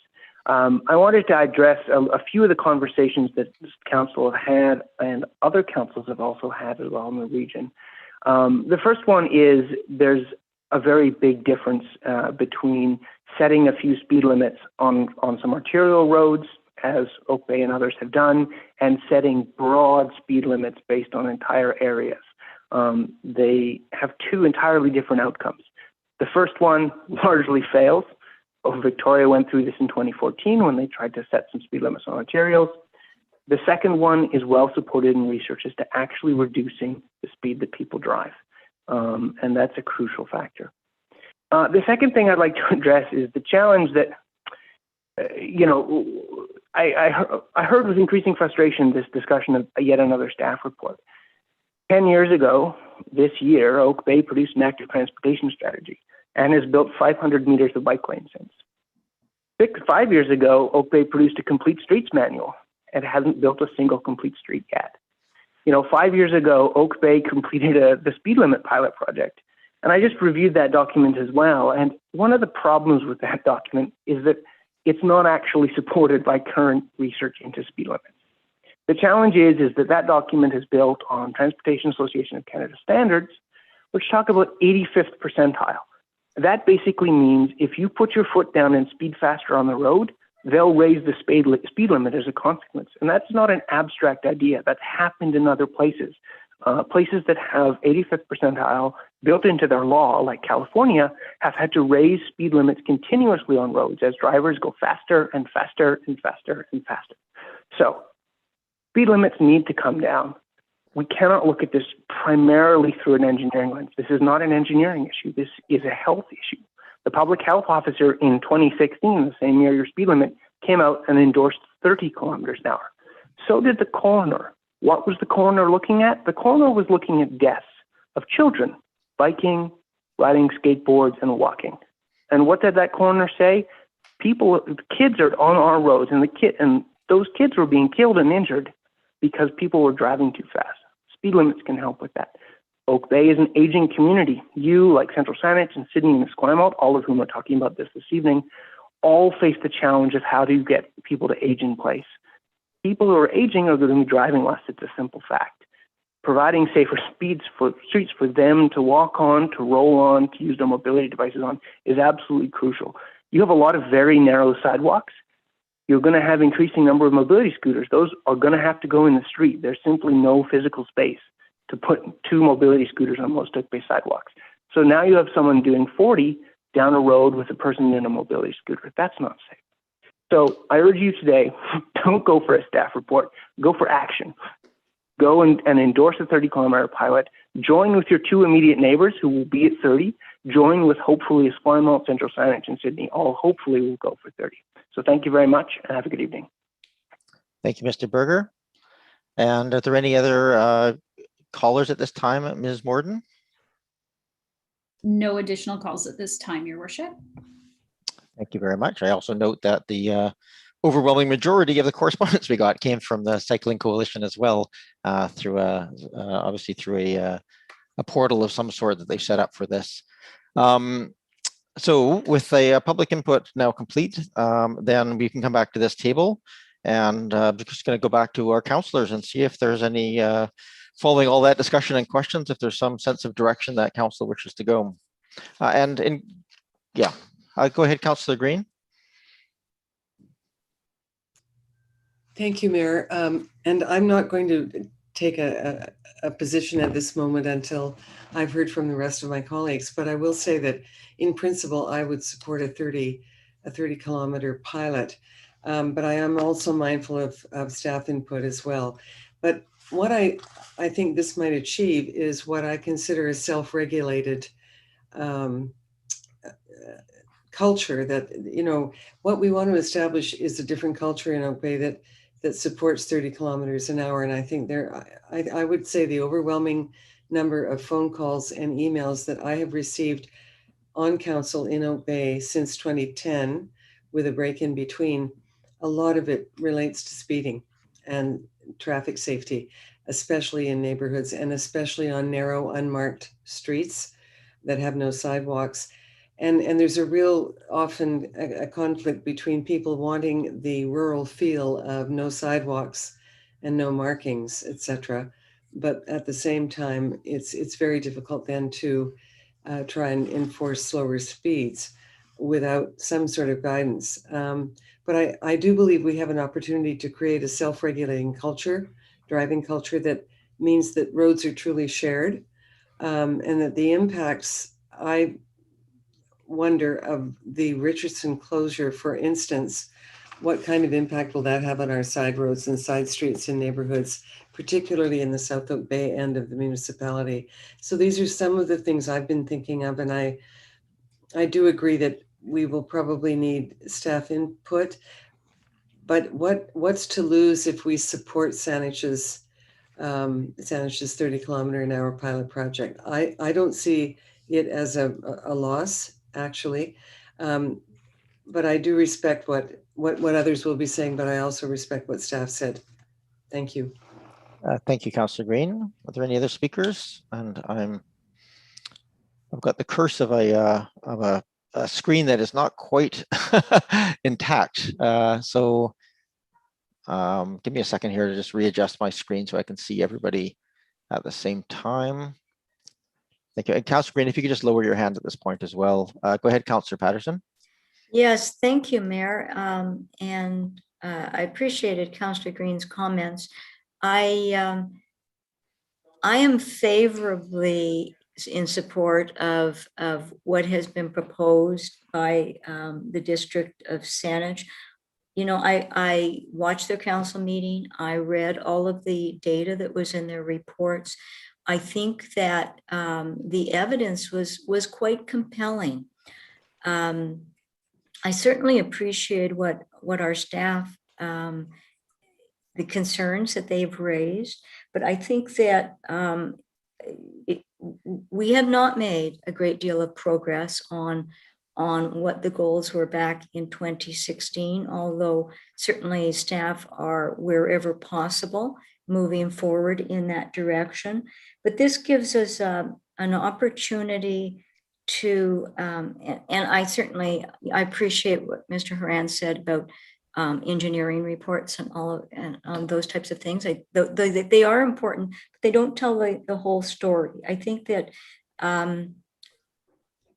there is a feeling of safety, and that is important, and more so perhaps over the last year and a half, where road sharing has really become front and center around the district, simply because of more people using the streets for a number of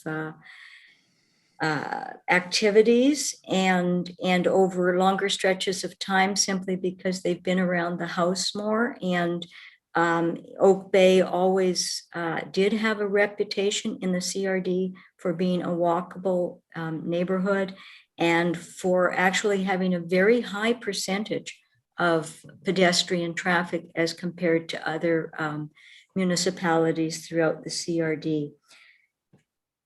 If we support going forward with this, it really is prioritizing safety over ease of compliance or expediency with engineering standards, allowing us, I think, to look at Oak Bay as a unique community, to retain a lot of the character of our neighborhoods and the love that people have for their for the streets without sidewalks that they like to traverse in some of the natural areas around. And certainly we have to look at the resources, but in joining with the District of Saanich and the City of Victoria, I think there is potential to be part of a greater pilot project that will give us results. Going down to 40 would drop a bit. Going down to 30 would, over the broader of the three communities, will really, I think, give us, and it's a pilot project, but it will give us a real opportunity to see what can be achieved in the community, and take our directions going forward with that. I think that, you know, we had our OCP and we haven't made a lot of progress with that in Complete Streets. We have now adopted through our council recognition that we are in a climate emergency. So everything is progressing, and I guess my feeling is it's time that we took a step forward and figured out what to do. And this gives us an opportunity to understand it over a greater area and with our neighboring communities.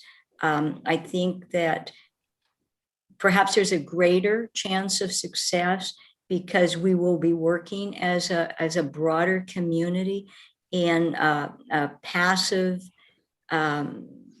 speed control mandate. And I don't expect that it will change society dramatically overnight. I think you take small steps forward in this, but certainly now my community has changed a great deal since 2016. We've gone from predominantly homeowners that were in my age category, and yet we now have 5 young families in the neighborhood, and we've got young cyclists in the neighborhood. And so I watched the dynamics of that. And a lot of the transportation industry standards are based on decades of promotion by a motor vehicle industry whose standards for profit and for promotion were based on speed and power and capacity. But times are changing, and it's really finding what ways we can take to significantly start to shift some of the thinking and move to some real change in the community. And I feel that Oak Bay can really succeed in this because we have such a pedestrian orientated community to start with. And so I think that it will gain a lot of support. And so I am supportive of us kind of getting on board with this and trying to figure out a way to move forward with it. Thank you. Thank you, Councilor Patrick. Can I just, you referenced the data. You're talking about the data that was from the report written by the councillors in Saanich that went to that their council meeting. Is that correct? Well, and really it's the report information that was written by the District of Saanich staff. So there is a report on that, but District of Saanich staff actually compiled a report based on a number of references that they gathered information from. And I thought that their report was very compelling in support of their recommendation to their council. Okay, so that wasn't included in the letter to us. It was just the council piece. No, it wasn't. It was part of their council meeting and certainly was part of the debate at that council. And it's worthwhile to for people that are interested to go to the reference document and see the data in it. Thanks, Councillor Preston. Go ahead, Councillor Nay. Yeah. I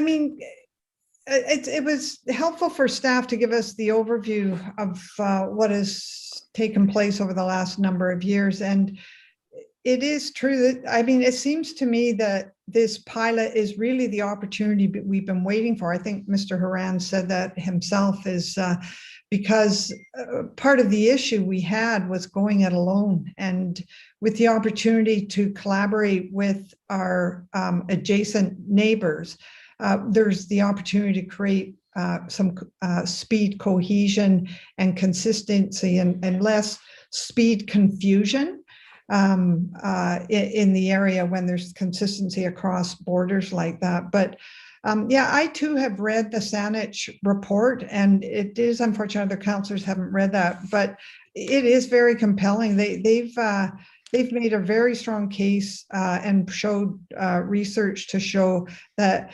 the speed reduction does contribute to safety, but it's not incremental. It's disproportionate to the number. So if you go from 40 to 30 at 40 miles an hour, you have a 40% increased risk of fatality in an accident. But if you go down 10 kilometers, it drops 30% to a 10% risk. So the 10 miles an hour is very significant in terms of actual safety and the feeling of safety. And the talk I hear from people in the community is it just bothers people, the speeding that goes on, the speed that is allowed to go on the roads. It really degrades the feeling of livability and connectivity on our streets in the community. But I think one of the most compelling arguments around this speed reduction is that we've already endorsed an active transportation and a complete streets plan. And this is probably the lowest cost policy tool that we could use that would sustain a mode shift that we're looking to have in this community. It's a speed reduction. Now, as staff has pointed out, there will be instances where you're going to have to put infrastructure that will slow traffic down because you can't enforce it all the time. But there are other tools that can be used as well, like communication and education, to start to make the cultural shift that we're really looking for. The other thing that the Saanich report shows to us is how many other jurisdictions have endorsed this 30-kilometer speed limit, not just across Canada, but internationally.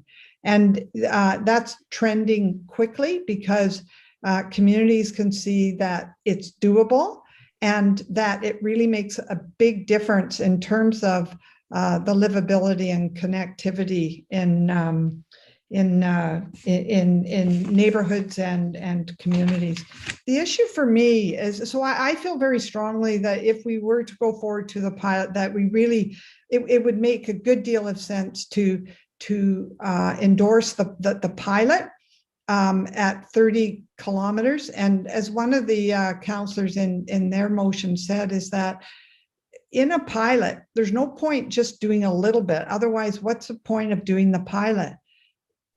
If you want to see the difference, make a significant difference to look for the change that you're looking for. So moving up to down to 30 would give us that opportunity. The issue here really for me is whether we refer this back to staff and ask for a report, or we just move it over to support the 30 kilometer reduction with the pilot. And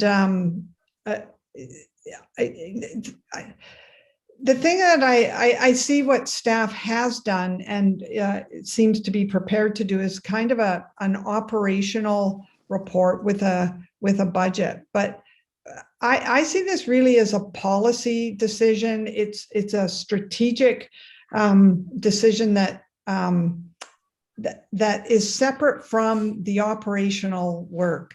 And, if it goes through, obviously we'd pilot the province, obviously we'd go to the staff to work out a plan about how we would roll out the 30 kilometer speed limit in our community. And with their expertise and staff, they would be able to set that up for us. But I don't feel the need to see that kind of detail. I've seen the 2016 plan, and I do understand there are complexities and there are nuances that need to be ironed out, but I don't feel that I need that. So I would see go forward.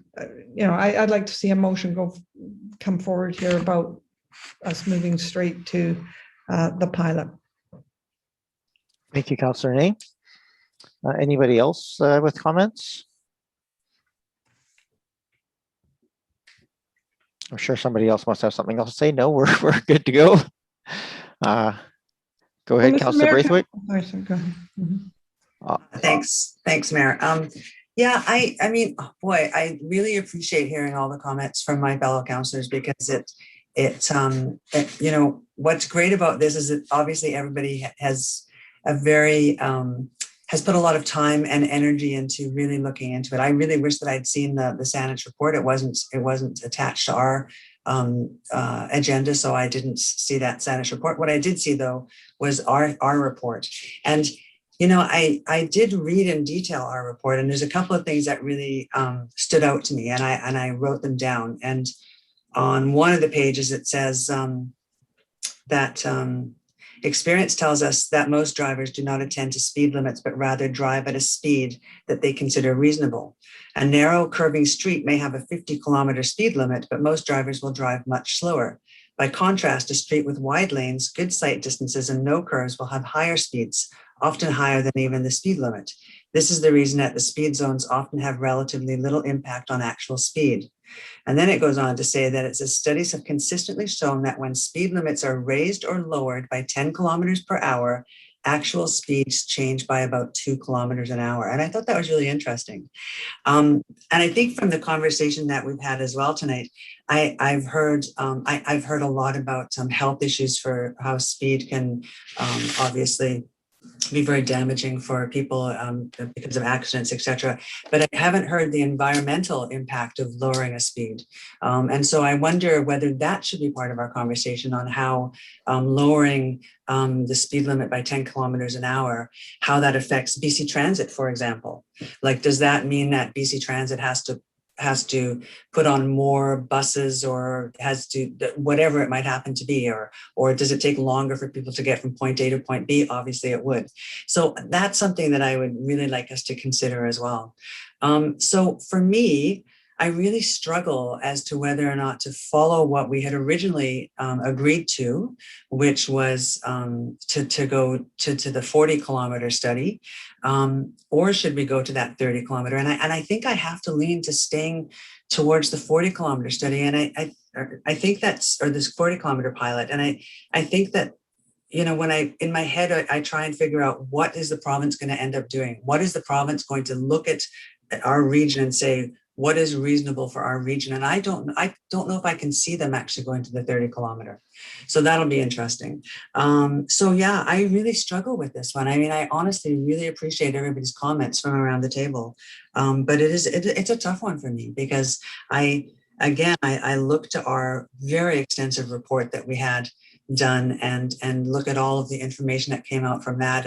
And their recommendation was to go with the 40-kilometer, the 40 kilometers, not the 30. So yeah, that's kind of where I stand right now.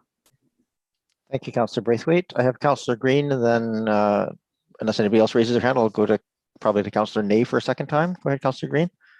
Actually, you're a second time as well. So thank you very much, Mayor. No, I was just, as people were speaking, I was thinking of a couple of things. I remember making a lot of noise years ago about, in terms of deer and collisions on the Cadbury Bay Road stretch along Uplands Golf Course. And I remember making a lot of noise about the fact that that was 50 kilometers and too fast for the risks there with deer. And that has never changed, unfortunately. And we've never had signage that is consistent with the provincial signage on wildlife warnings. I also thought about school zones and how compliant people are when you go through a school zone at 30K. And that is about public safety, pure and simple. It's about children and walking and pedestrians and cycling and all of those things combined. And people are respectful of school zones by and large, in my experience. So I was thinking about that. And then I was thinking about the costs of enforcement. And if we could build a culture around 30K in our communities, that is a lot less expensive than humps, bumps, and lights, which so many people, that's the first thing they go to. Let's get speed bumps, let's get humps, let's get lighting. I actually think if we could build a culture, that's a cheaper option. Anyway, those are my last comments. Thank you. And thanks to everybody else that spoke on this. Sure. And I'm just going to ask, is there any first-time caller or speakers here before I go back to second-time callers and possible motions? Go ahead, Councillor Appleton. Thank you, Your Worship. I appreciate the comments that have come up to this point. I guess I will be very succinct and brief. 30 kilometers an hour is a safer, better option for the community than 40 kilometers an hour.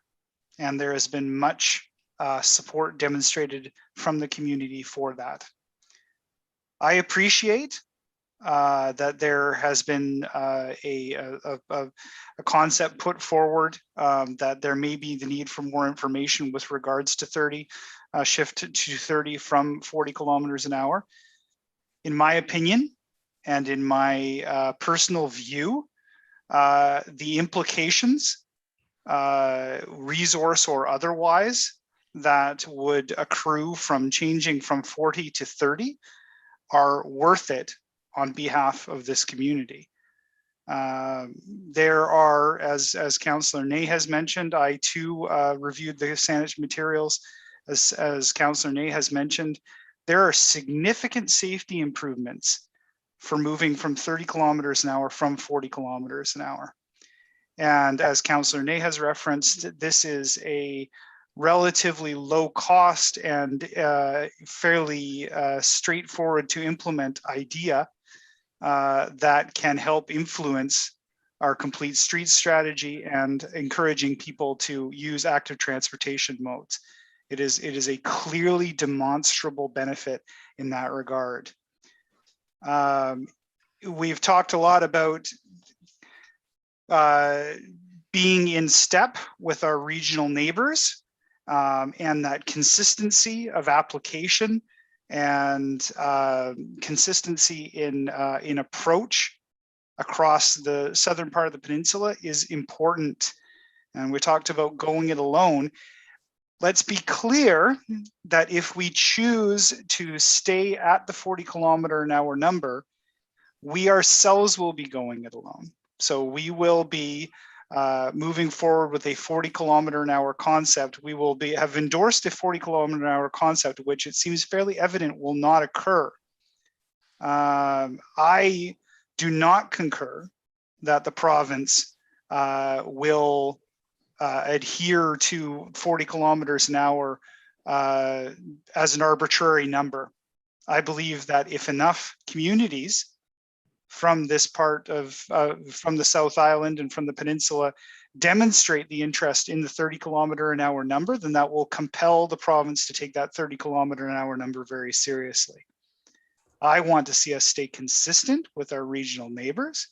I want to see us take the option which is safer for our community, and I want to see us take the option that will have demonstrable benefits for people in the community. Thank you, Your Worship.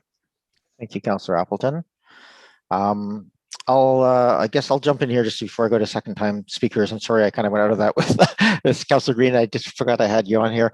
My take on this one is, I guess I'm torn a little bit. I mean, obviously everybody wants to have safer streets. I think there's a couple of things here that really weigh on my mind. One, there was a very long and thoughtful process that undertook the current move to a 40-kilometer-an-hour standard. It's supportable by 85th percentile, and all due respect to Mr. Berger, that's still widely recognized as an appropriate way to set speeds. As identified in our report, setting speed limits doesn't change the behavior. You need to do that through design. You need to do it through broader approaches. I think that I don't believe that just saying 30 is better is the way to shift behavior, and I don't think it's it's in and of itself it's going to accomplish much. I also recognize that we have made a fair bit of commitment as this council to undertake a process by which, when we're making policy decisions, that we incorporate staff input as one of our inputs. And where appropriate, we include public input into our inputs. And the process in 2016 undertook both of those with quite a fair bit of diligence. I don't think we necessarily need to go back and look at that same level of external consultant, but I think to comment that my gut feel is that there'd be no impact is probably not the right approach here. I think the best practice to this would be, if we're interested in going to 30, to at least get some sense from staff about what that might look like, what would be the realistic input from that, and ideally get the input that was taken from the Saanich staff report, if that was providing additional research that could inform our decisions at this table. Again, the fact that we have different people with different information at this decision-making point is indicative of the fact that we haven't undertaken our due process to make a good decision. So I'm not keen on moving it forward at 30 at this point. I think, my personal preference would still be, just given that we have so much data to support 40, that we send a note back to Saanich and suggest that our preference would be to move forward at 40, and we'd be to participate. If the province undertakes 30, we would still participate at that speed. But we don't have any factual evidence provided through any kind of staff or diligence or third-party piece to inform us at this point that that's a better way to go than the process that we've already undertaken. So I think that I also just would like to just make a broader comment, because it's stated multiple times by multiple people, not at this table, but around, and I hear it in the tone as if the engineering doesn't understand modern drivers and things. And I think, as that report in 2016 laid out, there's multiple different approaches. There's a pure engineering report, there's expert system approaches, optimization approaches, injury minimization approaches. They're all valid. They all have to be taken. They get different results from that. But I think, the engineering can take that as part of that direction if there's pieces of it.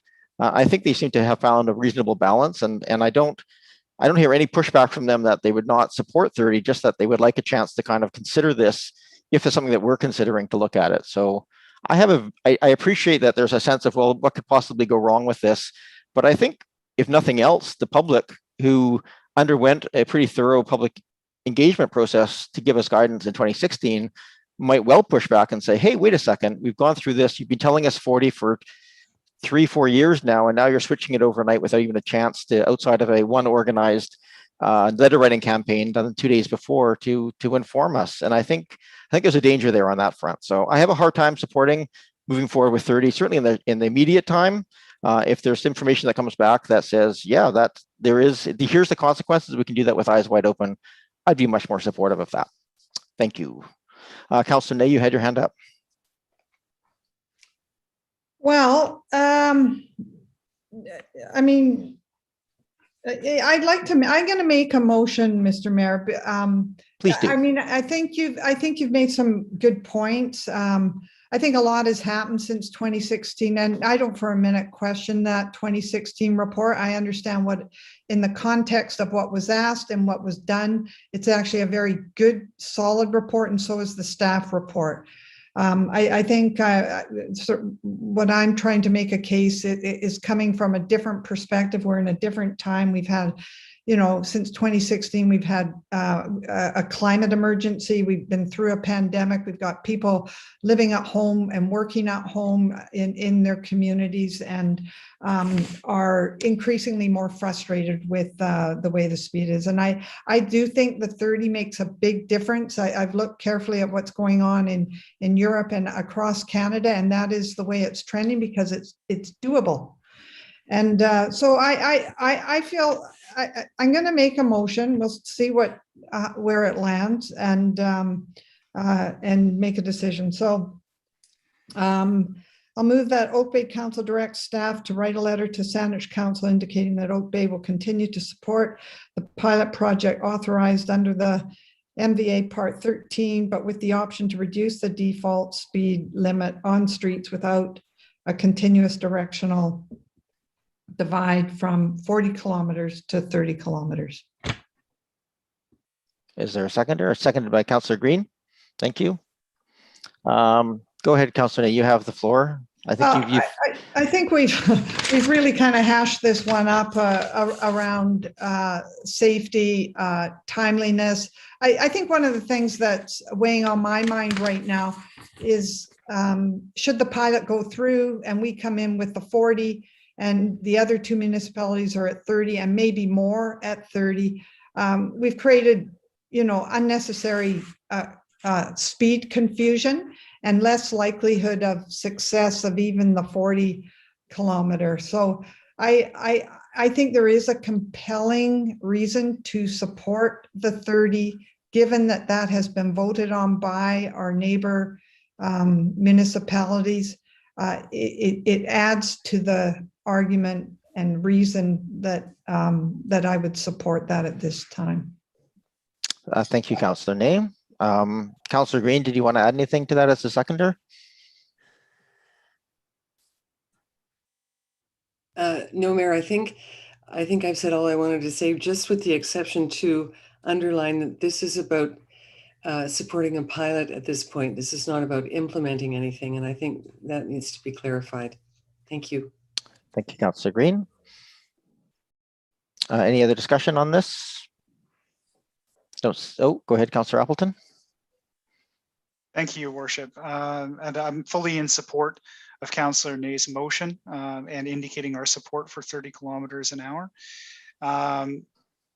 I believe that this does go into the realm of policy, and I believe that moving forward with maximum and absolute respect to the material in the 2016 report and all of the commentary that staff have provided to us to this point. With respect, in my view, we are in a transitional time as to how we perceive the usage of our roads and what those public spaces will be used for and how we assess the usage of those roads. Traffic has been necessarily and will continue to be something which is discussed in an engineering context, and I understand why that is. When we talk about streets in our community, council has heard me mention multiple times, streets are public space. They are not the exclusive domain of cars, and they are not the exclusive domain of one type of transportation. So as we talk about active transportation options and we talk about how our community will evolve post-COVID and as our population ages, I believe that we do need to think more holistically about roads and how that space is used. And it will not continue to be exclusively an engineering decision or an engineering lens that gets applied to these types of decision making. So we are in a transitional period. I understand that the engineering systems are well ingrained and well entrenched. They are what we use.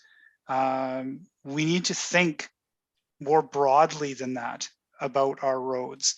And when we make a decision in this regard, when we make a decision to explore an option which provides greater safety, which we can say definitively will provide greater safety, then I make that decision from my perspective, not exclusively from the engineering perspective, but from the community policy perspective. Thank you, Your Worship. Thank you, Councillor Appleton. Any other discussion on the motion?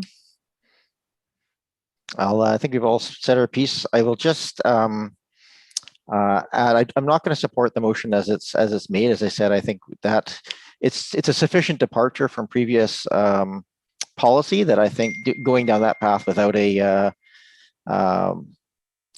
motion, without some staff input on it is not just not appropriate. And I think that I have a real issue with, again, just reading through the all of the background information that's available to us at this meeting. You know, again, I think if the province supports 30, I think I would feel much more comfortable indicating our preference for going down the path that we've already done the analysis on. I also just really think that there was a real fundamental shift that happened where almost all of the requests that came from the public would get implemented, which is how we ended up with sort of piecemeal 40, 30, 35, and to move to a much more engineering-led approach, which is the basis of that direction, changes now with this, if this motion goes forward.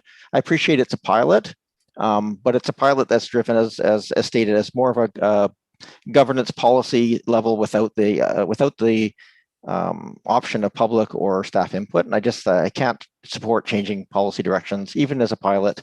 It's sufficiently, at least without the information. So that's my rationale for not supporting the motion as it stands. I'll take any other comments at this point. Otherwise, we'll call the question. Don't see any comments. So all those in favor of the motion? And those opposed? So that's Councillor Braithwaite and myself opposed. That motion passes. So that letter will go back to Saanich in support of their application. And we'll see if the province moves it forward at this point. So we'll certainly looking forward to seeing what comes of that. Yes, thank you very much. I don't think there's anything else on this. Is there any other follow-ups that people wish to have? Not seeing any. So we'll move on to the last part of our agenda, which is motion to adjourn. Move adjournment. Moved and seconded. Thank you. Before I call the question, I just want to express my appreciation, though, for the input of council on that last item. I think it's a difficult one, as I said at the beginning, when there's sort of an unstructured piece of it with not always the same information at hand. So I just appreciate people taking the time and effort to look through that in such care and attention. All right. With that, I'll call the question. All those in favor? Opposed? None opposed. Thank you very much. Have a good evening, everyone. Good night. Good night. Right. Good night, everybody.